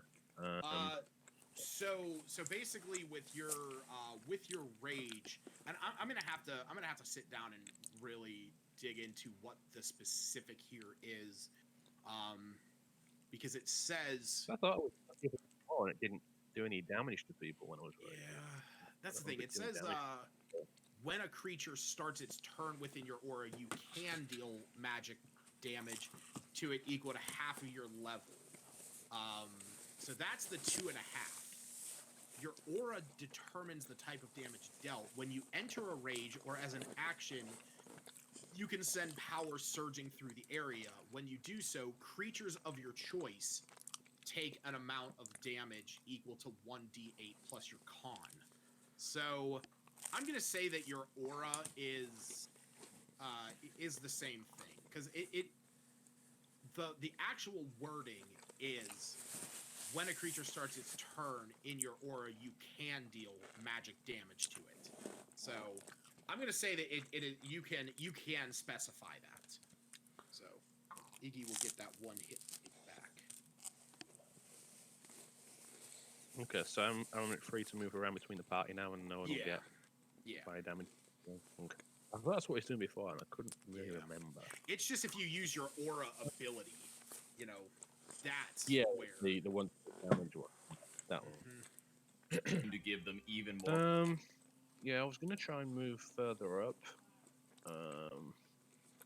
Probably to about here. How many feet is that? Is that? I think that's 25. Okay, basically move one more square then to there. Okay. Okay, I think I'd try and get a bit closer to whatever that big bag thing is in there. And I think that'll do for now. All right.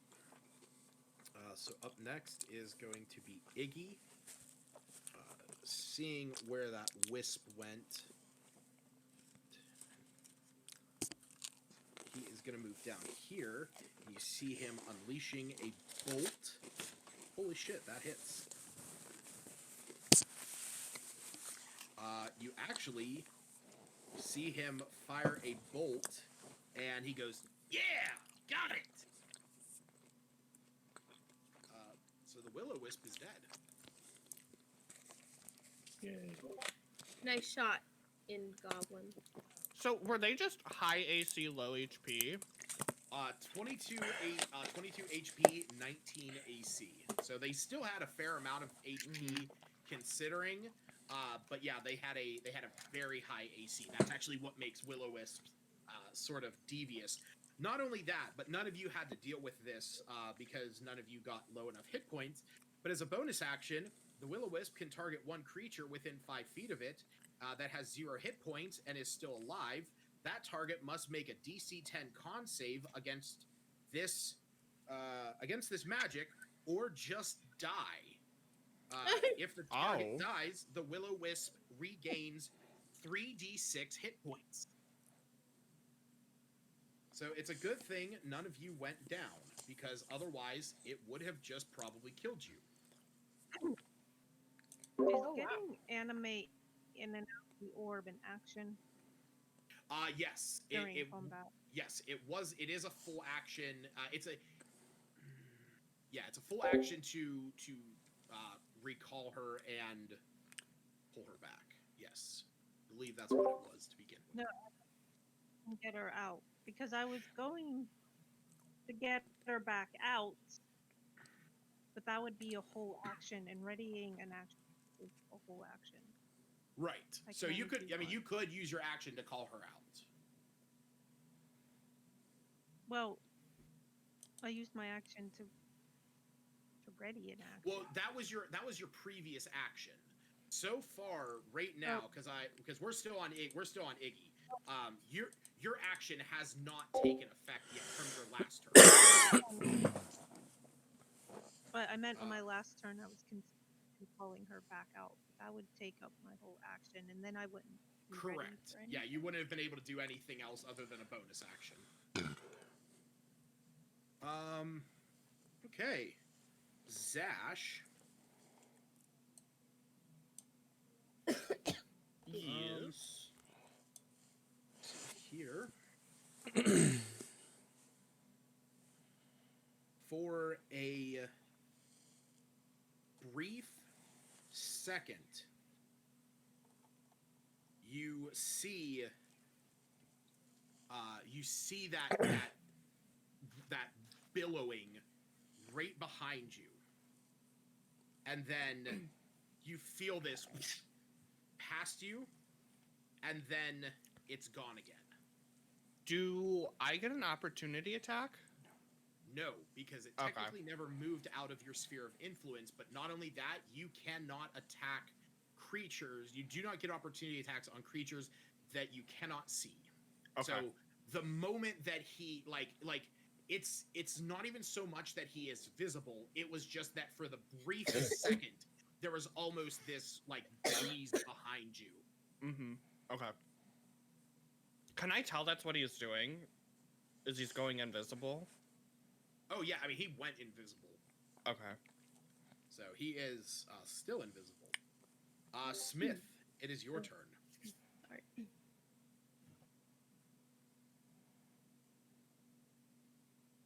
So the whisper Can I said, use my reaction to call out to them? You can just call out to Did them. I? Just be like, I know. and just be like, holy shit, it just appeared again. Yeah, I didn't see that. You did not, because it was in a position where your line of sight is not available. Thought it came out from behind him. It did. It was right here, so you would not have had line of sight on it. Okay, that looks like in front of him. Right here. Yeah, I know. He has, imagine he's facing the other way. So Smith, what did you say? I'm gonna, after hearing him call out the first time, I'm gonna go out and go over there. Okay. To go as far as I can, I guess. All right, 5, 10. So you could, moving through space, you can actually get to there if you wanted to. Get to If where? that would, right Hold on on the one other second. side, right on the other side of the pit trap. Okay, that works. Okay. And I will ready a firebolt, I guess. Okay. No, I'll just take the dodge action again. Okay. Nylor. Okay. So I know Zash took damage. Septus and Iggy. Are those the only people with HP missing currently? I think so. I believe I Luna. 10? Okay. Yeah, I took 10. I have ways of healing myself. I usually hold on to them. 5, 10, 15, 20, 25, 30. I could go right there. Correct? I was right here. Yeah. Okay. Yeah. You're good. I'm gonna cast Aura of Vitality, Okay. which doesn't do anything until. Oh no! I guess a bonus action. Okay. Then I'll use the bonus action to give a Luna 2d6 hit points. There is your Aura of Vitality. Okay, so she gains 7 hit points. Okay. And then I will end my turn. All right. Luna gains. Stacy, you gained 7 hit points. As the the power of the stars imbues into you. I love that fucking token on the map. Out of game. Don't I have something in my War Priest benefits to gain back my spell slots? I'm just trying to find it. Sure. So what that is, I believe it was War Priest bone. No. Harness Divine Power. You can expend a use of your Channel Divinity. As a bonus action, you regain 1 expended spell slot up to 2nd level, and you can use this 1 time. Second. Dang. Okay, never mind. Yeah. So yeah, you can recover, up to a 2nd level. So yeah, unfortunately, you'll not be able to regain your 3rd level spells right now. I believe in time though, you will, because I think it's your proficiency divided by 2. So once you get, and it's rounded up. So I think once you get to like a 5 proficiency, which is a while. Yeah, I was just trying to do a mass healing word. I gotcha. You know, I don't understand. Earlier, it made me expend the 3rd level, which I don't know. So I was actually going to ask you about that. Did you expend a 3rd level and cast Spiritual Weapon as a 3rd level spell instead of a 2nd level? I don't know why I thought it was. Yeah, I meant to do only my 2nd level. So go ahead and if you want, because I figured that's what you did because I was looking at your spell sheet because you did not roll extra damage. Yeah. For your spiritual weapon. So go ahead and move that expended slot up to 2. And then remove and then you will have a 3rd level spell slot.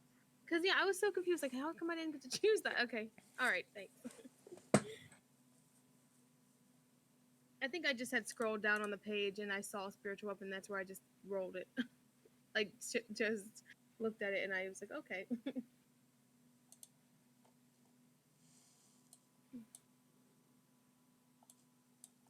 So, did you want to do anything with that? Oh, me? Yeah, did you want to cast anything with that 3rd level slot? Oh, yeah, I'm sorry. Is it my turn? I think it's her turn. Oh, I'm sorry. It was my apologies. I'm sorry. I just had a question. I'm sorry. Yeah, you're good. You're good. Yeah, it's Sasha's turn. Can I put the sword in the bag of holding and take the dodge action in 1 turn? If you used your bonus action to and a key point, yes. Okay. Picking it up, interacting with it. Yeah, that's what I'm gonna do. Okay. So, this fucking aura. I don't know where this token is. Son of a bitch.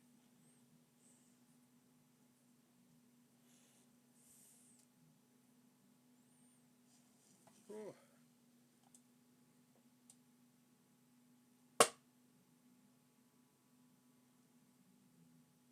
Man, as cool as I think this token.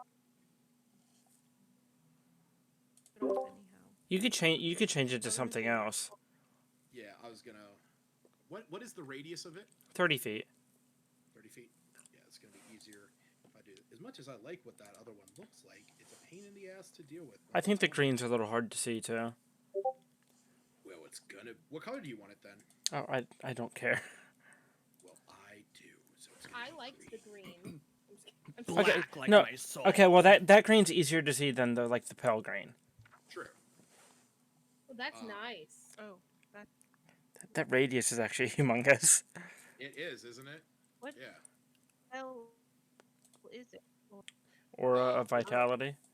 Yes, it's a great spell. Basically, anybody within that aura, Gesundheit, anybody within that aura, Nylor can use a bonus action to heal them 2d6. And if I decide to go into the Chalice constellation, that becomes a 2-person heal. That is true. All right. I might be able to save my 3rd level spell. I think you should. Okay. So we are gonna go to Iluna.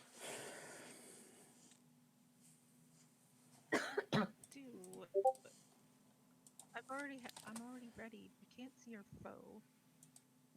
Well, you readied an action, and it's now your turn. You can either continue to ready your action, or you can move up and, ready a new action. Well, you said favored foe, not action. That's what I'm trying to get. Favored foe, yeah. Favored foe is just a thing that when you hit a creature with an attack roll, you mark them for a minute. So it's when you hit them, you do the thing.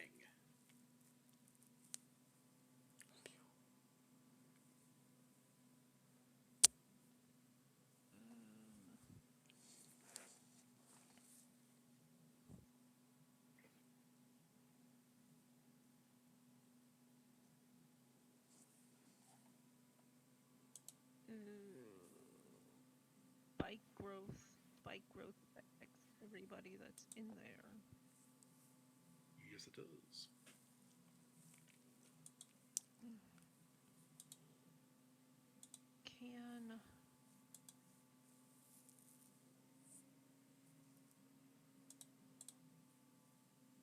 Has Zash taken the sword and put it in his bag? He's done that. Yes. Right. Yes. Just one. I'm like looking at my Me. not my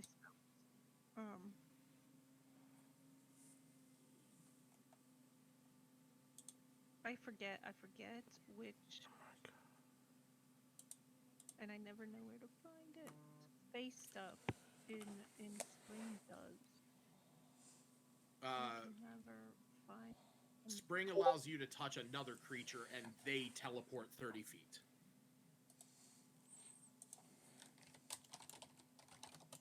So I was thinking of getting Zash out of there and then putting spike growth so that everyone else doesn't get hit. Mm-hmm. I don't know if spike growth would really do anything, because this thing seems like it's kind of like a ghost, so it might just be able to, like, fly over it or fly through it.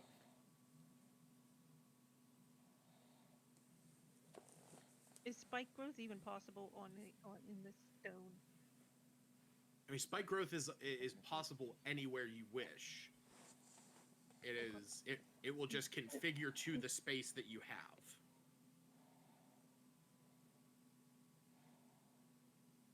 Well, it's the only thing I have except shooting it when I see it, and it doesn't seem to feel like appearing in a convenient time. So. So what are you doing? That's what I need, but also getting Zash out of it. If I ready it up all the way, like a little bit beyond Nylor. Wait, what are you readying?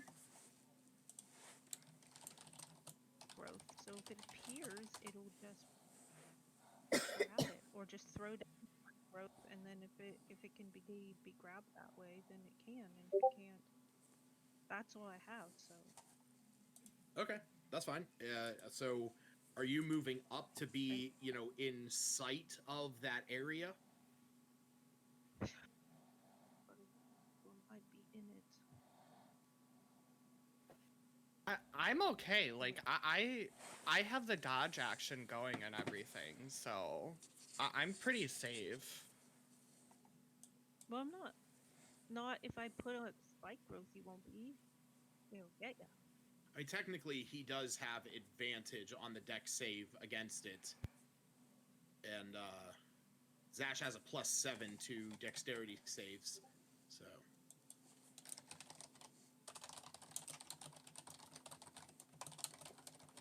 Well, Zash says he's okay. I'm gonna get out of here. You guys got this under control. I didn't hear what you said. No, I said, well, Zash said he's okay, so I think I can get on out of here. So are you readying spike growth when the when this creature appears? Well, I was just saying, can't I just put it down? Won't it stay there for how long does it last? It lasts for 10 minutes. minutes. So when a creature moves into or within the area, it takes 2d4 piercing damage for every 5 feet that it travels. So Zash would have to, have to contest with that. Possibly Nylor too, but we can try. Anybody who moves through it. Him. Well, they should probably not do that. Well, are you casting it then? Yeah, but I'm not sure where to put it, and it might even. But it's 20-foot radius. It's pretty big. So somewhere. I need to know where the center of it is. Yep, can you put it. Yeah. Well, I'm not gonna stand in it. And I can move and then put it up just one more set of blocks. So right there? A little bit more. So right there? Sure. Hopefully it captures a lot. Sorry, Zash, you're gonna get spiked. And I can, so as an action, that's the thing I cast, or is that a bonus? That's action? your full, yeah, that's a full action. Okay. And I can't prepare to do anything. No, yeah, you cannot prepare a bonus action.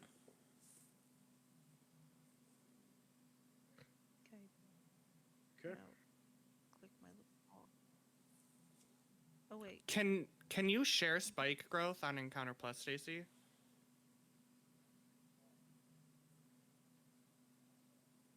Yeah, so the ground in a 20-foot radius centered on a point that she chooses becomes difficult terrain.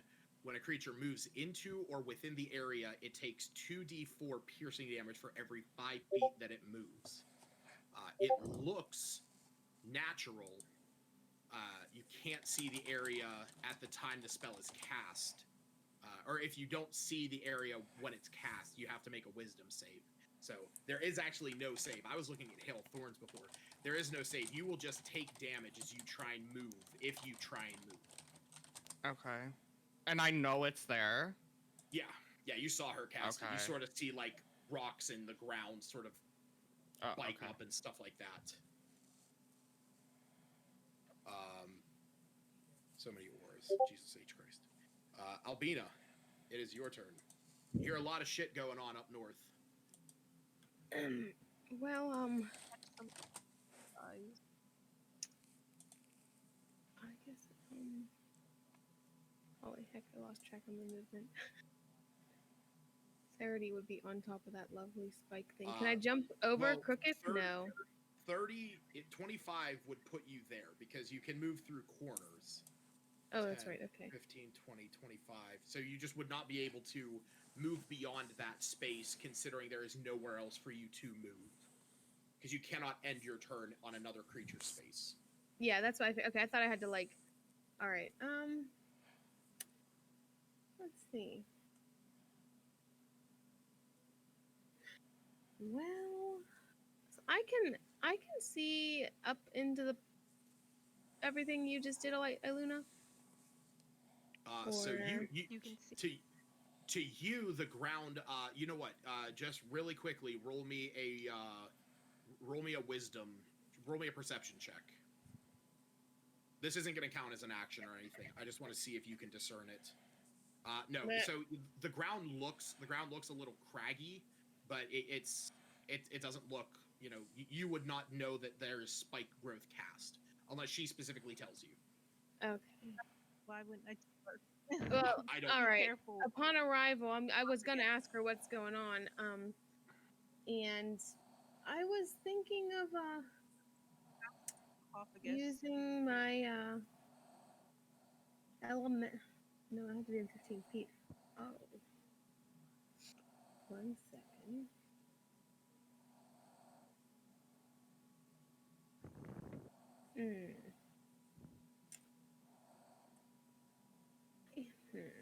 I think I'm just gonna ready my produce flame I mean, I guess I could just use produce flame, right? But I'm not like I'm not gonna shoot it at. Just if that sarcophagus comes alive, I want to just like cast it at 30 feet. Sure. Yeah. So are we saying that the trigger is the sarcophagus coming alive? It does it. You know what? I'm sorry. I'm just trying to understand what this thing looks like. Yeah. These are sarcophagi. Oh, what is that thing up there at the top? That's a dragon skull. Oh, that's all? That's all. Just a dragon skull. I don't know why I thought it just came to life or something, like it was moving. Okay. You know what? Forget it. I'm still gonna do my produce flame, and in case that dragon skull decides to have any kind of movement, I'm just gonna throw the 30 feet into it. Yeah. Gotcha. All right. Cephas, big guy. It's your turn.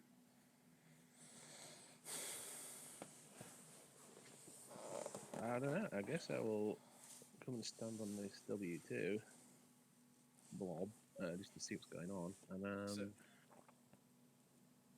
can I send my horse in there to get Zash? Or would he get caught up in that stuff too? She's got bony legs. Nothing. Yeah, we can say that the horse was behind you. I don't have the horse in initiative, so I mean, technically it could have been behind you to a degree. It's up to you. If you would like to send him in there, we can add him to initiative. I feel like it would take damage. So it's probably gonna. If you send him in there, he absolutely is going to. Anything in that pink circle that is touching the ground is going to take damage. Yeah, it will probably die unless Stacy rolls really low, because that means it's going to be taking like 6 instances of 2d4, so I don't think that's a good idea. Because a riding horse only has 13 hit points. Yeah, it's for sure going to die if you send it in.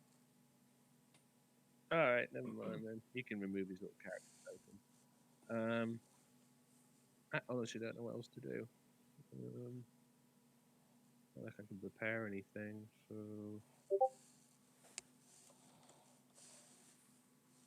I guess I'm good. Well, like I said, you yourself could get up to here if you so chose. But again, once you started getting into that area, you would start taking damage, so that's up to you. Yeah, I'm good. I've already got quite a bit of damage anymore for no real reason. Okay. It is Iggy.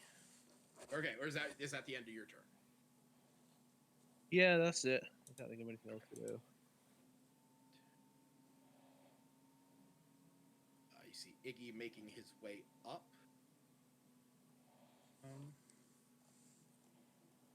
And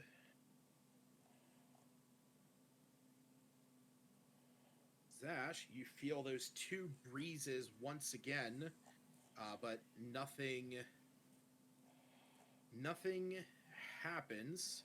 But you do hear a voice in your ear that almost has like this drone, or this like droning quality that says, "Return the sword or die."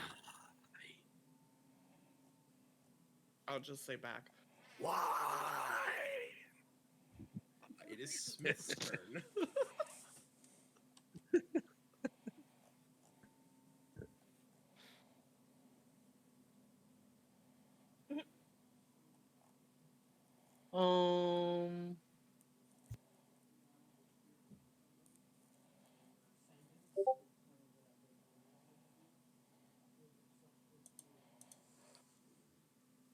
Can I differentiate where the spike growth is?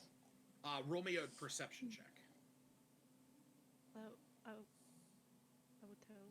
Didn't I tell them? It's past the sarcophagus. Okay, yeah. 8. If that's the case, if Iluna is saying it, then yes, you can see where this line is.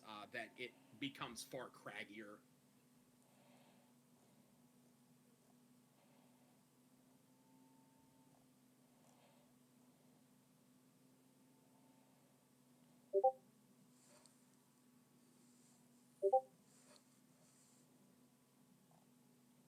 Wish I had detect magic as a non-ritual. I wish I had it prepared.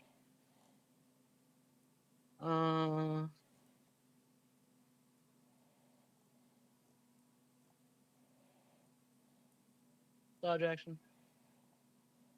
Okay.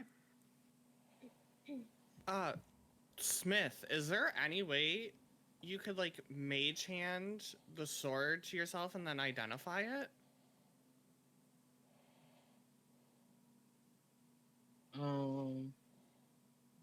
Didn't you put it in your bag?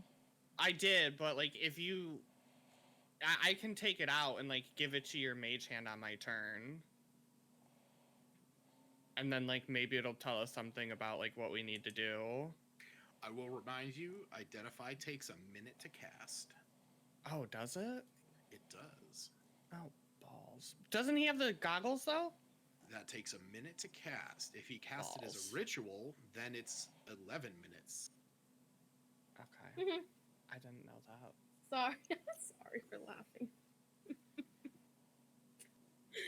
Never mind.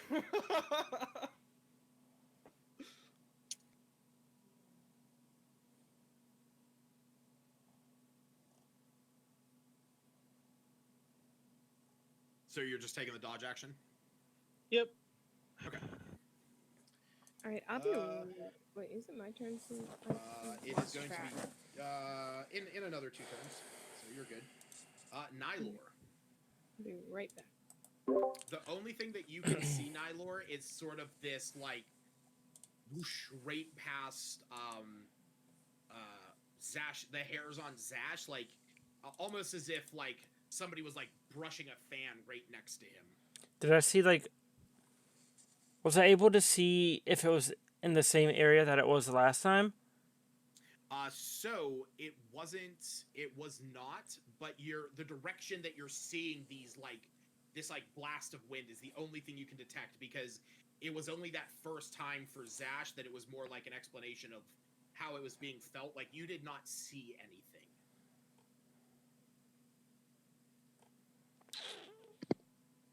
So just so that we are straightforward here, this thing is invisible. So it is impossible to see without the aid of magic or a special sense. For the purposes of hiding, the creature is heavily obscured. The creature's location can be detected by any noise it makes or tracks if it leaves them. So, for example, if I ready Thorn Whip for as soon as I see him, so I don't actually see, he just like pops out, smacks, and like fades back away, right? No. So that's the thing. It's not like that. That was just more of an explanation on the first time of like, this is what you felt when that attack happened right before your turn. You saw nothing. You just sort of saw this like gust of wind that pushed back at Zash, but he wasn't dealt any damage. Okay, hold on. Zash did see it twice. He saw it technically once. And I may have messed up by saying it the first time that the creature attacked. He only saw it when it formed. It was that when it was behind him and it punched at him, he just felt that gust of wind. I sort of misspoke by saying that, it like appeared for a second and disappeared. It is invisible, 100%. I don't have any way to do anything against invisibility, so... Need like a bag of flour. I guess I'll just use my bonus action to heal Zash with the Aura of Vitality. Because I will let you know, like, you can try and attack into there to try and hit. It is just all of your attacks are being made with disadvantage. That's the thing to keep in mind. That's what invisible does. Oh, okay, then can I attempt to Thorn Whip then? You can. Like I said, you're just going to roll with disadvantage. That's fine.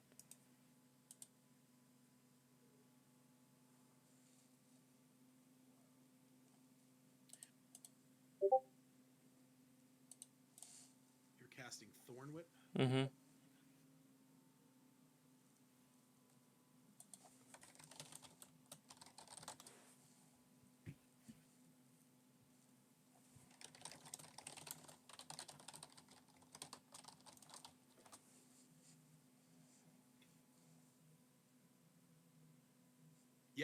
So we will say that when you do this, you sort of lash the thorn whip out, trying to catch anything you can, while also trying to avoid Zash.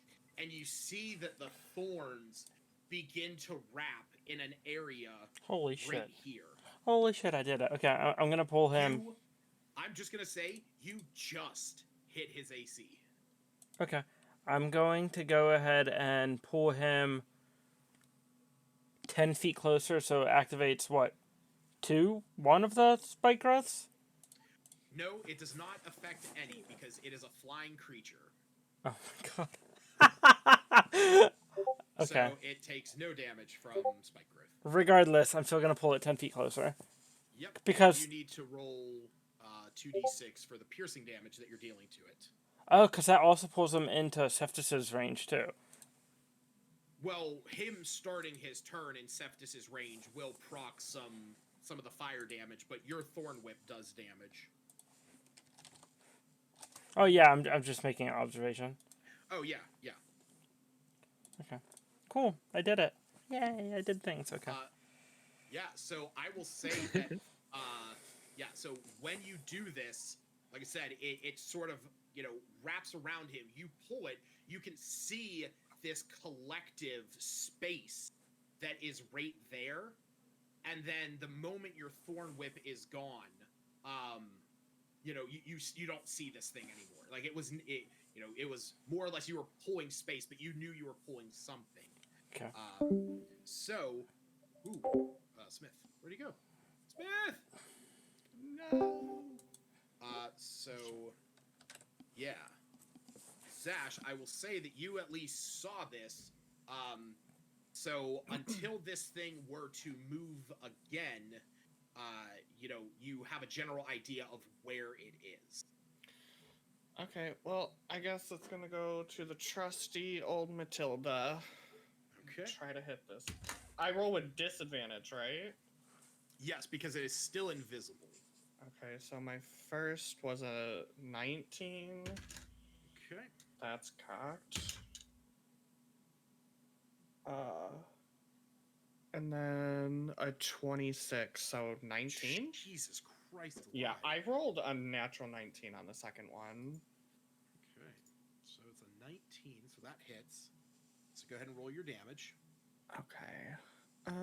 I'm just gonna roll it on here. That's ooh, there you go. I am rolling well tonight.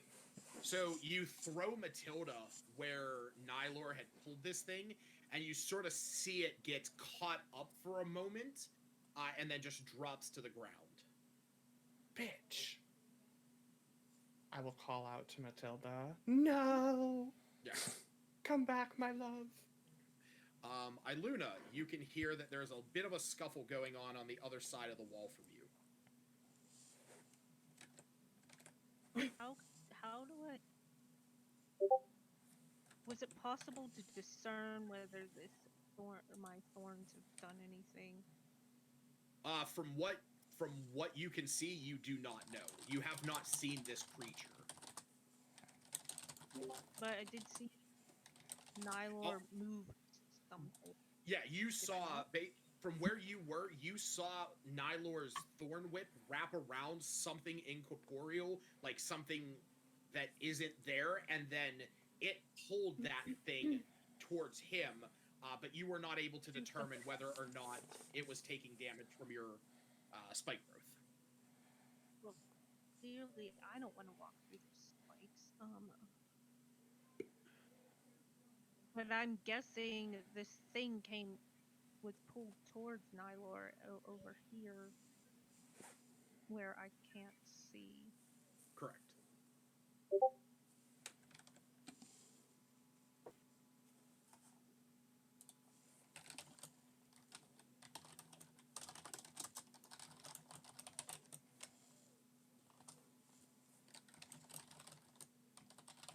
Take an action to turn off spike growth. You can just dispel it as a free action. It's a free action to dispel a spell.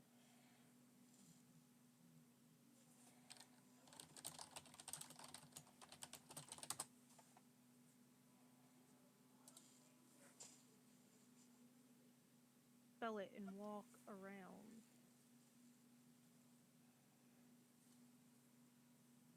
Okay. Turn.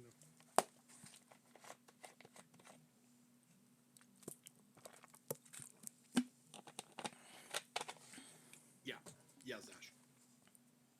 Roll. If you'd used a dart. Yeah. Okay. If you want, you can. I'll let you. Yeah, I will. Yep. God damn it! It's with disadvantage, right? Yes, it is. Natural one. Fuck, I rolled a nat 20 and a 16. Unlucky. Is the 16 with or without? Without. So. All right, so that hits. So roll your damage again. It's 1d4 plus 4 again. 5. Sorry, go ahead, Stacy. Yeah, catching up on something. Yeah, he had 2 actions. So, He had 2 attacks per action. We were just addressing that. So. and if I Sorry, say it again.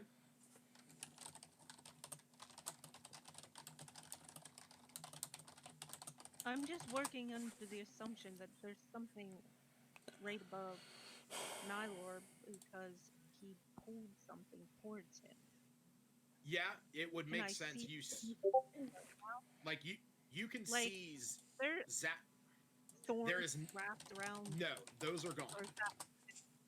Yeah, that disappeared the moment he did it. The only thing that you can see is that Zash's boomerang and dart are sitting on the floor underneath, like right in front of Nylor. Okay. So if I use Zephyr Strike, that gives me an advantage or a disadvantage. Well, it gives you advantage, so it would cancel out your disadvantage.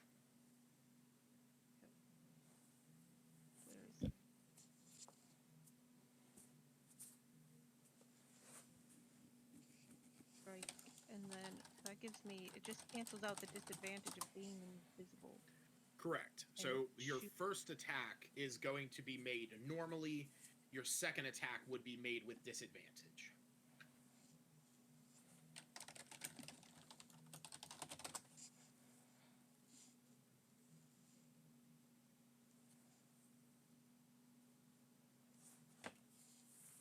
Is that what you're doing? Yeah. Okay. Go ahead and make your attack. Trying to figure out how to take out the bird, but I can't because it's a whole action and it seems wasted. Or something like that. Oh, good lord. Your arrow flies through the area with no effect. And then the second one, I roll twice for disadvantage. Correct. Yes. Oh. Roll again. Oh, they're not. Not bad. That hits. Go ahead and roll your damage. Oh shit. So that hits. That does. If I use favored, can I still mark what hit? Yeah, you can mark him. Yep. Will it be like a lot?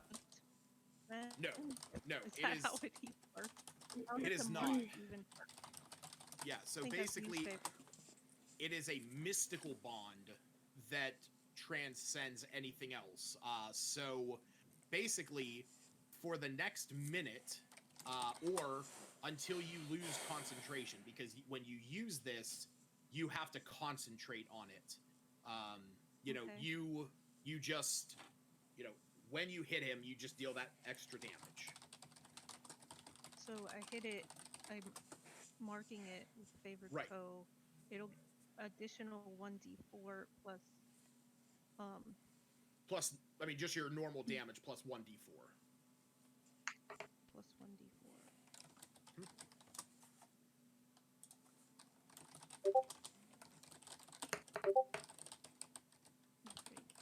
Alright, so that's 14 points of damage. Alright. And it starts, and I know it. Somehow. You have a metaphysical understanding of it, but you would still have disadvantage on your attacks.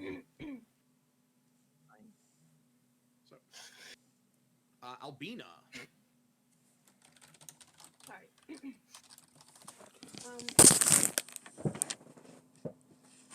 I'm just gonna look over and ask Smith. I'm kind of confused. I really don't know what we're throwing or what we're attacking right now. I don't see anything.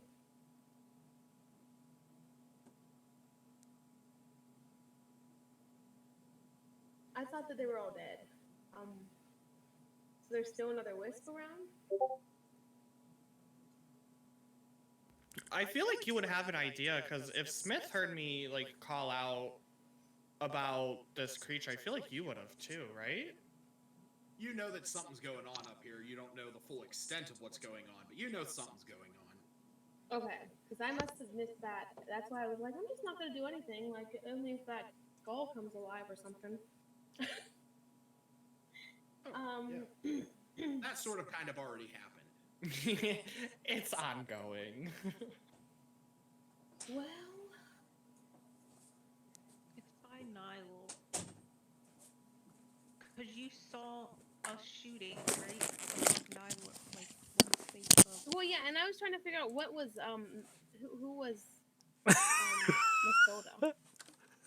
That's my boomerang. That's a boomerang. I was so Matilda is confused. I very was like, did he important just to me. conjure a person and she like flew over? Okay. Apparently I missed that in the very beginning of everything. No, Matilda's been here from the start. She's an OG. Yeah, I don't know why. I just don't remember ever hearing Matilda, so that's my bad. That's okay. Well, you know what? I'm just gonna cast my spirit guardians again. Okay. That's a good. Oh boy. It was. I hate that spell. I'm sorry. Hey, no, you're doing good. That's a good spell to cast right now. Not for me, but for you. So many damn auras. At least this isn't a critical role where you actually have to place like the auras down and like balance them on top of people's heads. Oh my god, yes. That's one thing I love about digital. Like, I don't need to do my radiant damage, right, yet? Nope. You designate any number of creatures that you can see to be unaffected, which I will say, from where you're standing, you can see everyone that is precious to you. But, yeah, no, my eyes are closed. I don't see any of you guys. Mm-hmm. But an affected creature's speed is halved in that area, and when the creature enters the area for the first time on a turn or starts its turn in that aura, it must make a wisdom save. On a failed save, it takes 3d8 radiant damage. On a success, it takes half as much. Do you want to do anything as a bonus action?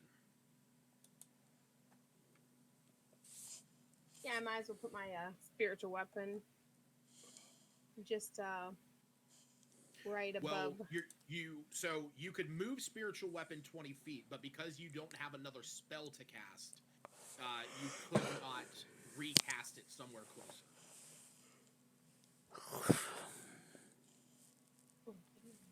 So you could move, you could move your spiritual weapon down to there. You could move it down to here, if you so chose, like right down here. But you could not dispel it and then recast it because you don't have another spell to cast this turn. Okay, let's see. Really, the only thing that you could do right now would be to use your Channel Divinity to regain a bonus spell slot, or a level 2 spell slot. That would really be it. I just didn't know if you wanted to do that. Oh, I thought I already had. I thought I used it too many times. Oh wait, I didn't have to use it earlier. That's right. Right. Dang it! I would have done that.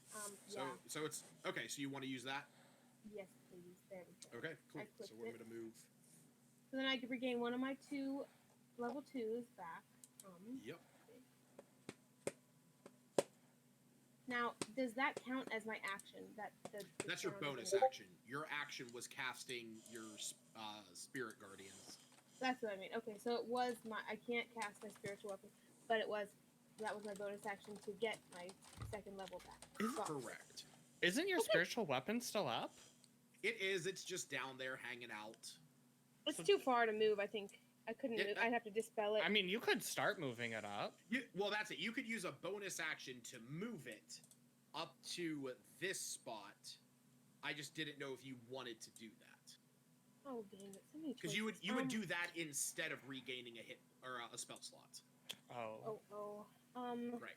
So, weighing your options. What? Let me hold off. And now that I realize I can do that, I did dispel not dispel. You regained a spell slot. I'm regaining no, not regaining that. I don't have any more second level spots, and I will get rid of that channel divinity. I'll save that. Okay. And I will just start moving my spiritual weapon up. Yeah. Because for some reason I was thinking I had to redo it, but I forgot I can move it. But I don't even see it, so if you want to move it up. Yeah, so you're not taking the second level spell slot. Correct. I still have 3 expelled, and I gave back my channel divinity. There we go. And so we will move that up, and then it'll be Cephas's turn. Cephas. Thanks, Sash, for that advice. No problem.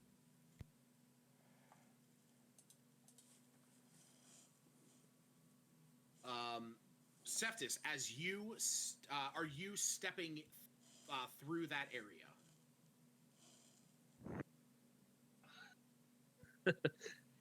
Yeah, I guess. Okay. So what I need you to do is, as you are trying to get past Nylor and into this spot, you feel a resistance.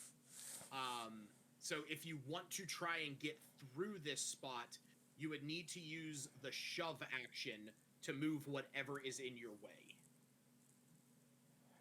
Okay. I can't just do like an attack and flash or something? Because Nylor is right in front of him, and this, even though he's invisible, the creature's on the other side of Nylor, you cannot move through the creature's space, and you cannot be in the same space as Nylor as you attack. Okay. Could I just go around to the other side of it? Like that? If you wanted to shove through him, the only other thing that you could do is if you went this way and go up and around. I'd do that then, because there's no point in waiting just to shove just to do that. Yeah, so you are able to get up there, and yeah. And I will just try and do a regular attack. Excuse me. Okay. So go ahead and roll, and keep in mind there is still disadvantage. Oh, I just right click that and... Yeah, you can right click and hit disadvantage.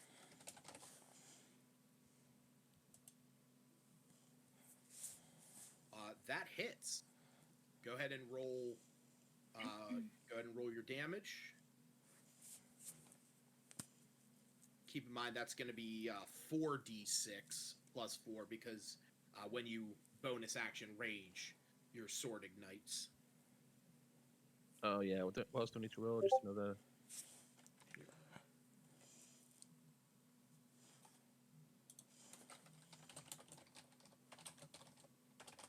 10, and that's going to be 15.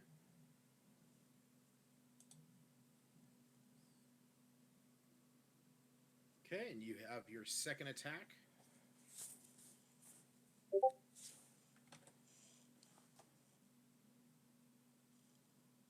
that's the damage. Need the to hit. Nope. Do that every time. All good. That hits. Oh wait, that's roll again because it's with disadvantage.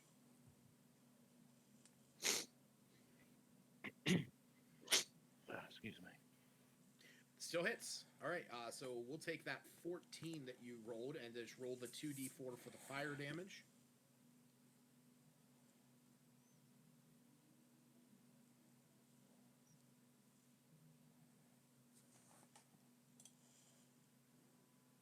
Okay. So I'm going to say that as you slash through this, you feel that your sword, while it is cutting through whatever creature may be here, you feel that your sword is really putting no weight behind it, but you can see that the air where you are cutting through between you and Nylor is sort of igniting something. So you feel that the fire is doing something more than your actual weapon. All right. Igor is going to jump and is going to cast Firebolt.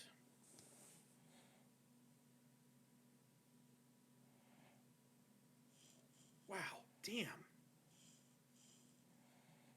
Not bad, Iggy. Ooh, nice. Yeah. Wow, really good. Mm-hmm. Iggy's pissed.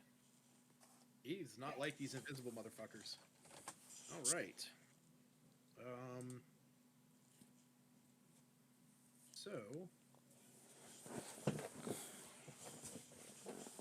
we are going to say that you hear a you all sort of feel everybody up here feels a sort of gust of air surrounding you for a moment, and then let's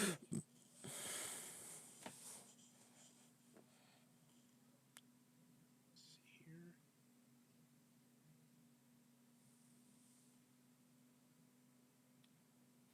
here. Ibuna, you feel this sudden force from behind you, coming from this area.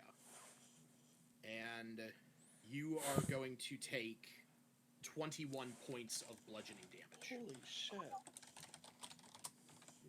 Oh. As you hear a voice echoing through the chamber.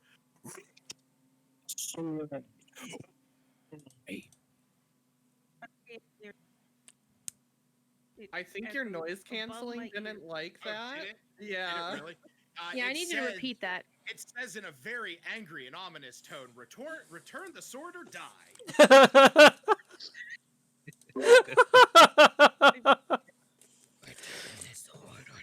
The jovial way you said that with your arms waving back and forth just really was a cherry on top. So yeah. Points of damage did it? I take 20 what? 21. 21 points of damage as you feel as if you have just been walloped by a truck. Yeah, definitely. Oh god. That should make her stumble over. Wait a minute. I out of game character. This whole I'm still trying to understand our bracelet thingy. Can I do something? Yes. No, you cannot. You cannot do something as a reaction. It is a bonus action on your turn. You can expend a charge to grant one of those abilities. Okay. Which she should have done before. She could have done, but I if did. she wished to. She did wish to. She just forgot. I forgot to ask her to on her turn. You know what? And I thought of that as soon as she did that for me, and then I like got lost in everything else. Sorry. Nylor. Or sorry, Smith. I missed over Smith. My apologies. I was looking down. Smith, it is your turn. I'm gonna see Iggy shooting right next to me and see like what's everyone shooting at? What's going on? And can I move that forward? Yeah. Like in front of you. You can move through. Yeah, you can move through non-hostile creature spaces. You just can't end your turn there. So you can move wherever you want as long as you're not ending your turn on a hostile creature. Like no, she's not. But yeah, Iggy's standing there and he's like, I don't know, we're just shooting, I guess. But wouldn't everyone be aware that I got shoved really badly? Like yeah, I imagine if you let out a yell, yes, you guys might have assumed, yeah, whatever this was is now somewhere over there. And not, yeah, whatever it was, not of Nylor. not likely to be there. About less likely. Good. Can I shoot a firebolt, I guess? Sure, you can shoot a firebolt. Where are you aiming? Well, I recently heard it behind Iluna, right? Yep. Okay, so I'd say move me up behind Seftis, maybe? And Okay. shoot a firebolt behind Iluna, around there. Alright, go ahead. Disadvantage? Oh, absolutely.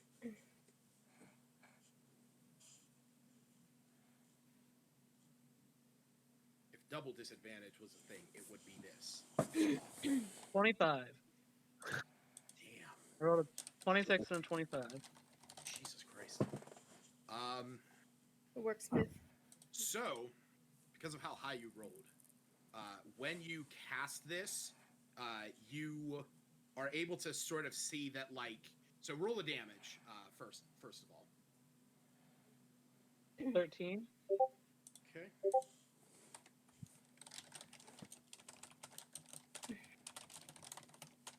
No, wait. I'm sorry. Out of character. Well, no, I mean, yeah, I guess out of character. Wouldn't that whatever just like ran into Iluna have entered my 15 feet of It would not have. Okay, never mind. I thought it did, and pushed her the opposite way. No, because it didn't push her anywhere. It just punched her in the back of the head really fucking hard. Oh, I thought she like flew 10 feet. No. Okay. Speaking of which, Stacy, while I adjust this HP, I need you to make 2 Constitution saving throws. God. Are he damaged? Yes. So the thing is,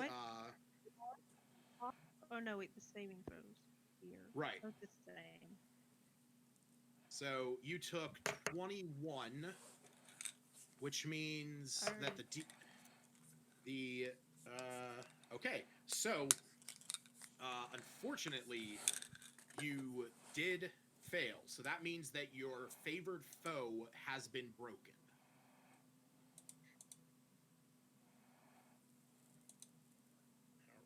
All right. So Smith, when you cast this spell, you said you were casting Produce Flame, or what were you casting? Firebolt? Firebolt. Firebolt. So when you cast it, you can see a bit of a wisp of flare up up in this area. So you did hit him. Dealt some pretty decent damage to him too.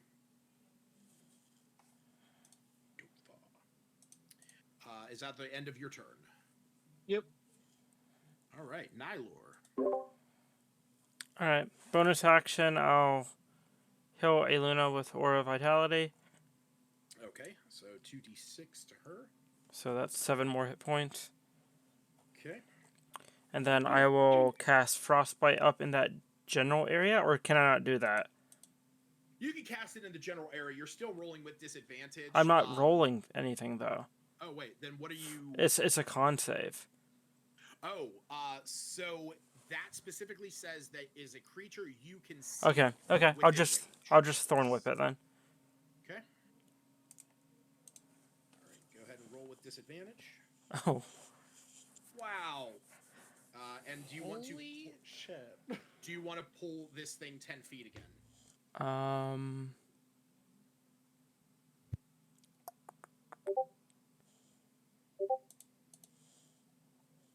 Nah, I'll leave it there. It's Zash is close, so. When you do this, you see that it sort of wraps around an ephemeral object in the air above the dragon's skull. It's 10 damage. Okay. Zash. Okay. I don't really know what kind of headway we're making on this monster. I'm gonna turn around and look at everybody and say, do I put the sword back in, or do we just try to kill this thing? I think we should just kill it. fight it. We can't run away. I mean, besides maybe a Luna, we're all decently healthy. I still have like all my spell slots, so like we have the healing if we need it. I will say hit point wise, Iggy is the most hurt. Okay. I can't see his health. So. Oh yeah.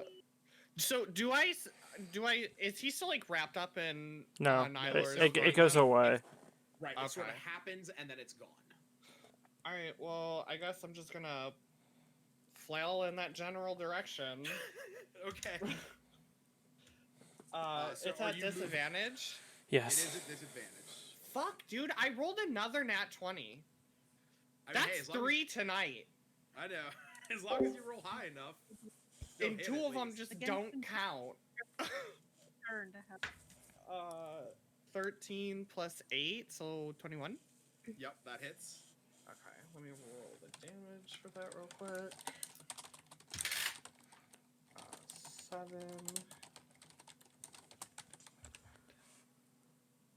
16, and 4 of that's lightning damage. I don't know if that matters. It does, in fact. I figured it did. How much of it was lightning? 4. Okay.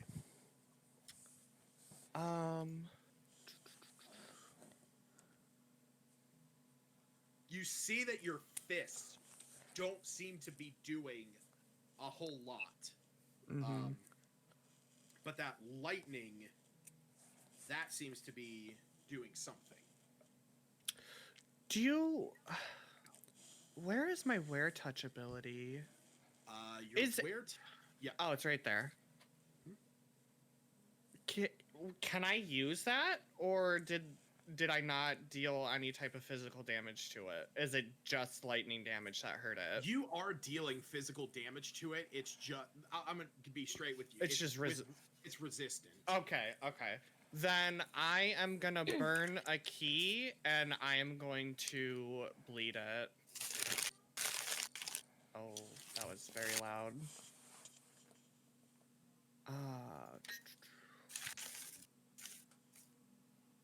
Okay, so... Shit. Where's it at? Sorry for the noise. That's totally not a bag of chips that I just ate. It's okay. I can't share it on Encounter Plus. Alright, and then I'm I'm reading it. Okay. Yeah, I was trying to share it so that... Yeah. I'll let it be... Yeah. I just don't understand. Does it work against this creature? That's the Does thing. it have blood? So, it doesn't. So that's the thing. I mean, technically this... I'm going to say that it will still take effect. It's just going to have resistance to this damage. Okay. Yeah, I kind of figured it would, but I just want to try to get whatever I can on it. If that didn't work, I was going to say you could stun it. Yeah. Okay. And then I'm just going to bonus action attack. Okay. 19 and... 13? I think that misses. That misses. Okay, and then my last extra attack. Okay. No, I missed again. I rolled a 13. Okay. Luna, it is your turn.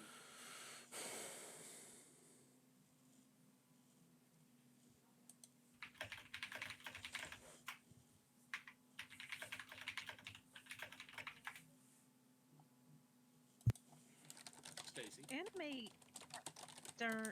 can't deal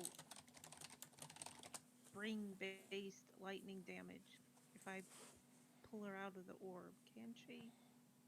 I mean, yeah, technically you both could, because since you're both in your spring form, you could choose for your damage to be lightning instead of piercing or slashing.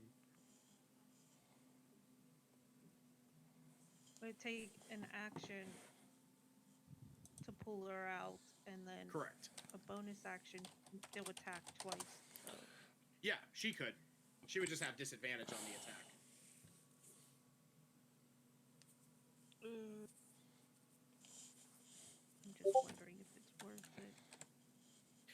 wish I didn't put her back in the orb so soon. What's her damage then with lightning? That's the same as It's the same slash, thing. I feel.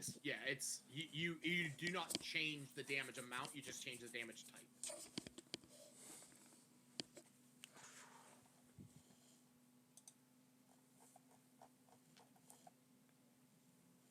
Technically speaking, your longbow is more damage potential.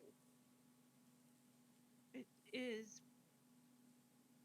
but aren't we noticing like lightning damage did more damage?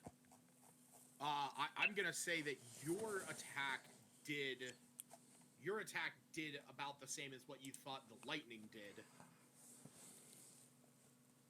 Good. Moonbow then. Okay. Aiming. Well, apparently I lost my favorite bow, but oh wait, Zephyr Strike gives me advantage. So you can cast Zephyr Strike. Yeah, you can cast that.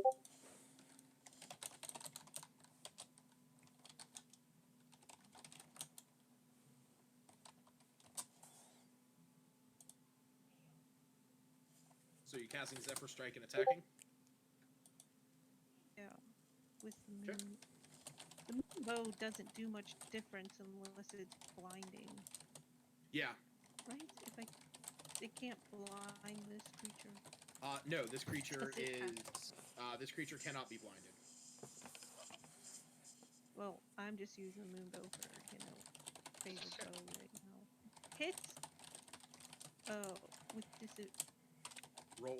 So that's your first one. If you want that to be the one that you don't roll with disadvantage. It's a 24. I would hope that would hit. Well, yeah, 24 hits. I just didn't know if that's the one you were rolling with disadvantage or if that's the one you were using your Zephyr Strike with. No, Zephyr Strike's on the first one. Just makes it less confusing for me. That's fine. All right, so that hits. Go ahead and roll the damage for that. While she's rolling the damage, could I have stunning striked it on my extra attack? Plus funny. Go ahead, Stacey. Go ahead and roll the damage for it.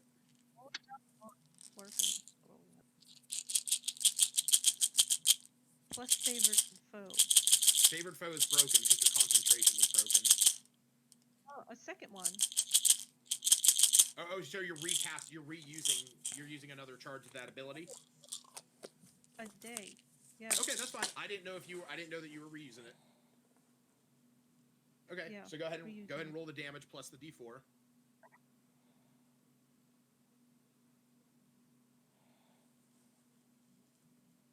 You could have Zash.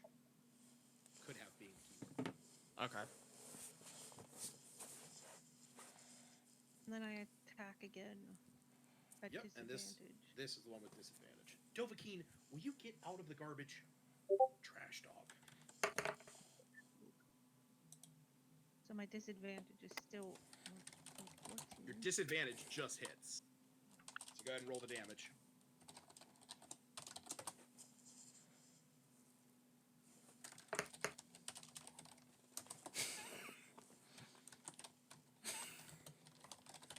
Okay. So let's give me 9 points there. All right. Albina.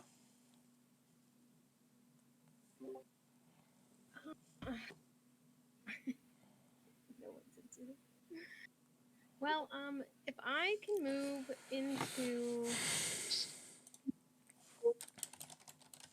Say it again. If I can move up... Now, if I move into something, like, and does that not mean since I'm moving, the creature or whatever doesn't enter my sphere or whatever? So what it is the first time that a creature starts its turn there, then it makes it. So on its turn, if it's in your aura, then it makes the save. Okay. Which I will say, you were seeing Zash and where you could see Iluna attacking up to here. So might give you a reasonable idea of where this creature may be.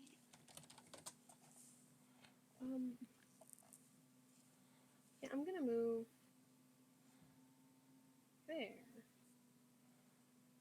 Let the power of Tempest take over this place. Oh shit. Bracelet.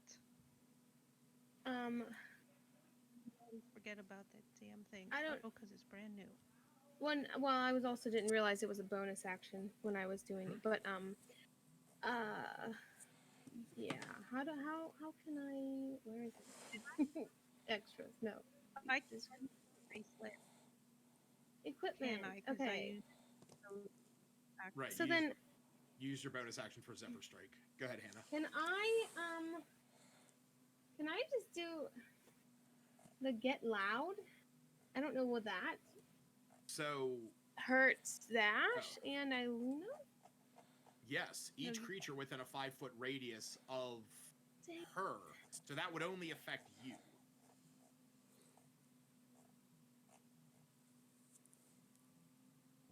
Wait, what? That would only affect you. It's a thunderous sound emits from the target and can be heard 100 feet away. Each creature within 5 feet of the target must make a con save. So if you did that to her, you would be taking that damage.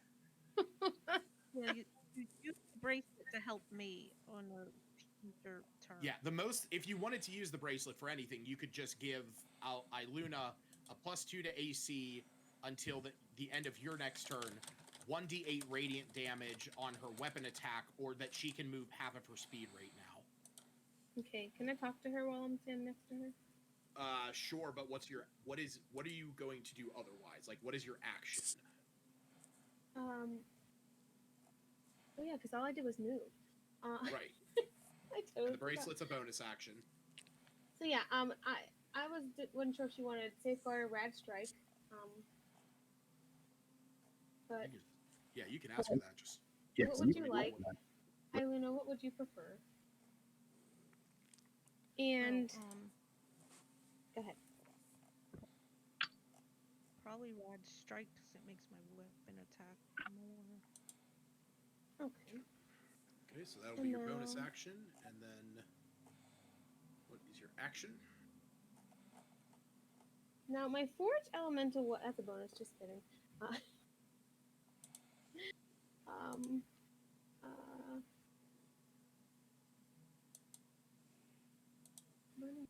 Let me see.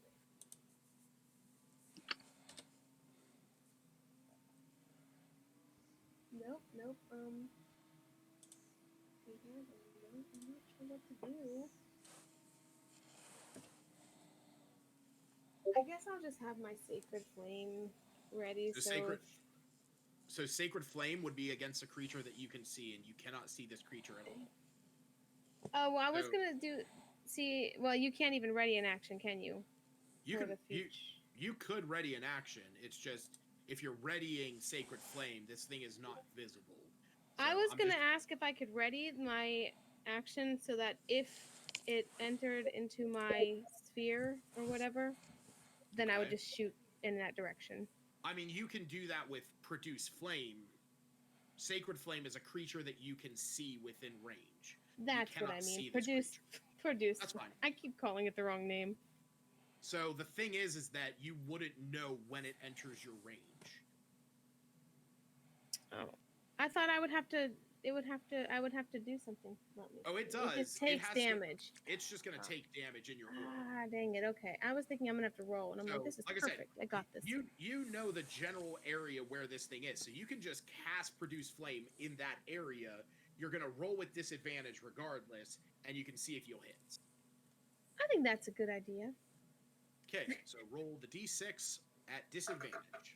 Or sorry, yeah, roll that with disadvantage. So roll it again. We're gonna take the lower out of those two. No! We're gonna take a nat 1. You Yeah, so unfortunately that is the case. So that will be your turn. Seftis, it is your turn. Okay. I'm gonna turn on my volcanic sword thing. Okay. The charge got. She said the fire damage did more. Yes. And we're still assuming around this area, yeah? Yeah, I think that's what's yeah. left it. You are under the assumption that it is somewhere about here. Okay, I'll try and attack at that then. Okay, so expend a charge. Yeah. Disadvantage. Okay, so go ahead and roll with disadvantage. Ooh, that's not good.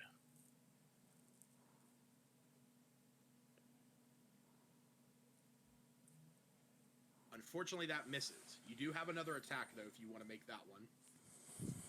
Yeah, I do.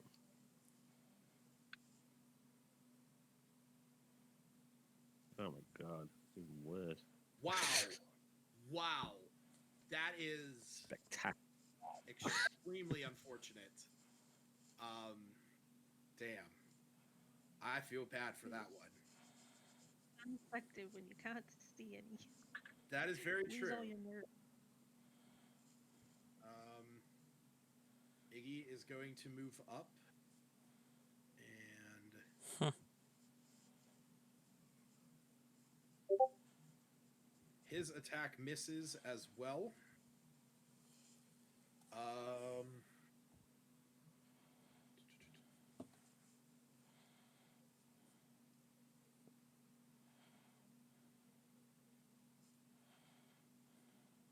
Zash. Yes, sir.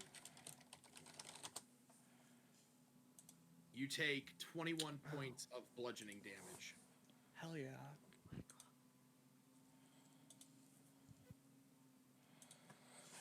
Okay. And he takes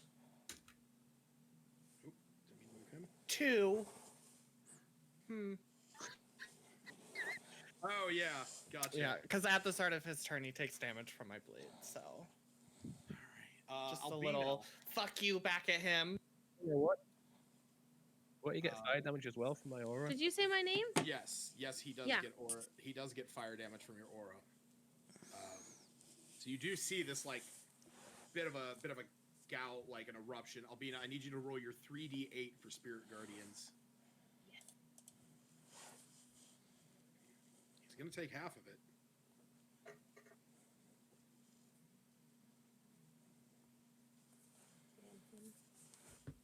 Son of a fuck. Really wanted to get one of you guys down today.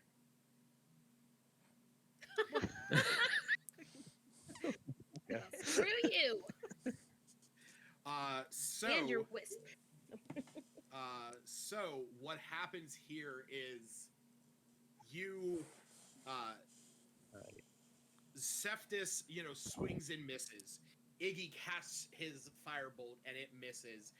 Zash, you get walloped in the face by this, by this power, and all of a sudden, from it, you feel this rush of energy move past you, but as this creature moves to the center of the room, the spirit guardians that are surrounding Albina all focus in on one area, as well as the fire that erupts from Cephas just billows up from the ground, and you see this burning tornado form right in between Zash and Albina as this voice lets out across the tomb of just pure anguish and agony. And combat is over. I will say, you were really close to taking me down. Oh, I know. I'm at 14. Yeah, I know. I was kind of hoping that I would get one of you down today. But unfortunately, that did not happen. But Go team. Go that team. is where, being that we only have a few minutes left anyway, that is where we are going to call it for tonight. Can I pull the sword out and have Smith identify it real quick? Sure, we will say that that can definitely happen. So I'm really curious. I mean, it's got to be a good sword if it was cursed, right? Or at least being protected by this thing. the sword wasn't necessarily cursed. Okay, so what this is, Smith, as you identify it, This is a Dragon Slayer longsword. It is a +1 sword. When you hit a dragon with this weapon, the dragon takes an extra 3d6 of the damage of the weapon's type. For the purpose of this weapon, dragon refers to any creature with the dragon type, including dragon turtles and wyverns. It's also a versatile weapon, so it can be held one-handed or two-handed, 1d8 or 1d10. So That's cool. yes, I will say, if you wish, Zash, if you wish to add that to your character sheet, your inventory, that is a Dragon Slayer longsword. Holy shit. Yep. So it is a powerful weapon, and it is definitely meant to fight dragon. Man, that is really yeah. cool. That aura of vitality, just that and your auras. That was the only thing. That was the one thing that whenever I was prepping this encounter earlier today, I was like, okay, it's invisible. They can't directly target it. So that means that, like, you know, anything that is a creature you can see or any, like, spell attacks or melee attacks are made with disadvantage. The only thing that could really get this guy is going to be AoEs and auras. But they don't have many of those. Honestly, I feel like this is just like the dice were in our favor. I rolled insane. Like, I rolled 3 nat 20s. 2 of them didn't count because they were disadvantage. But I rolled 3 nat 20s tonight. That's crazy. I will also say the AC. This guy had a fuck ton of hit points. The invisible stalker has a shit ton of hit points. It just has a super low AC comparatively, which is one of the big reasons why you guys were able to actually hit it. Because this was a fun fight. Is that gonna be a level up for us? Not. So let me think. I think we're really close. Let me see. So, full quest, Dragon Barrow.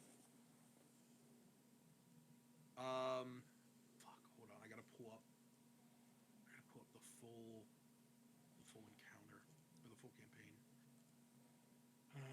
Each time till your 3rd level, so that's 2 of those. Okay. 2. So that's that. And then 1, so that'd be 4. When was the last time you guys leveled up? It's been a while. That was back. It was. Was that before Christmas? Did you guys Was level up? No, I remember. It was when you guys went back to. To Phandalin with Zelene, where you were gonna put her there. You guys leveled up then, and then you guys headed out to go. To go up to do. So we've done a lot of shit. The Shrine, Butterskull, and the fight on the I feel like it's been at with least the 5 dudes. sessions. And then this, right? Ladies and gentlemen, you have earned a level. Yes! Yay! Woo! Awesome. Are we long resting? That is up to you. I'd like to lay next to the ashes, by the way, just saying. So, Yeah. I'll leave it up to you guys if you wish to long rest here. I would say yes. That is actually how you guys get your level up, is you have to take a long rest. Then Well- let's long rest here.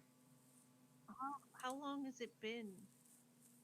We arrived inside the barrow about noon. Yeah, I mean, you guys are gonna be here for a while if you are resting, because and I'm fine with that. You know, I'm fine if you want, you know, because I will openly say there are no more hostile creatures in the barrow. Yeah, I was gonna go elevate my feet on one of those the sarcophagus over there. Just lay down. So I will say that it has been at most, an hour that you guys have been in there total. So it's only about 1 o'clock in the afternoon, but you guys are pretty beaten up. I would even say a short rest. But if you guys want a long rest, you can definitely take that. I would say yes, personally. Yeah, I'm pretty exhausted of all my stuff. Like I burned like almost all my key, and I'm like under half HP. So And- I'm and- I have like long one rest. slot left. It's what? How many days back to town? Well, we're going up to Neverwinter. We're not Yeah. going back to Phandalin. This was on our way to Neverwinter. And how long will it take us to get there? I think we're actually kind of close. I don't think we're very far out. Right there. So yeah, you guys. So let me see. We got 5, 10, 15, 20, 25 miles. So you're looking at a full day's travel. So if you guys, if you guys leave in the early morning, the next morning, and you head up there, you will be getting there, like, right at the end of the night, right as you guys would be, like, wanting to call it a night. Do you guys think that there's anything else in the Dragon's Barrow worth exploring? I mean, in the dungeon. Well, I mean, we could wait on our. I mean, I just didn't know. I'm okay on hit points.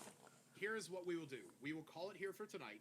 You guys can level up your characters, put through your long rest. When we start up next session, we will address the rest of the barrow if you wish to explore it. Again, there are no more hostile creatures, but there are traps. So that is what we have to address. Okay. So, But where do we level up again? How? Do I just go where it says her level 5, but it doesn't let me change it. I'll get in touch with you after my Eternium game. Okay, sounds good. So, all right, But cool. after a long rest, it'll be like 9 o'clock at night. What are we gonna do? Sure.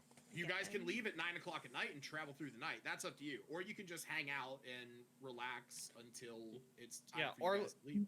Yeah, or like next session, we can say that like we explored the rest of the Dragon Barrel, long rested, and then pick up after that. Yeah, like I said, I'm fine doing it that way. Yeah, we can address it then. Okay, I'll keep track of time for all the pets. So I guess we'll address it later. Now it's 1 p.m. Yep, right now it is 1 p.m. Okay. So, but in real life it is 8:01, so I'm gonna go jump over to my other game. Take it easy. All right. Thanks for a good session, Lucas. Yeah, oh, that was great. I loved this one. Yeah, I this wish was a I fun would have one. gotten one of you down. I was really hoping, but all those the Spirit Guardians, Cephas's volcano aura, man, those were the things just that good rolls. Bite me in the ass. Yep. All right. Yeah. I'll that see you was guys fun. later. See ya. All right, talk to you later. All right. Yes. See ya.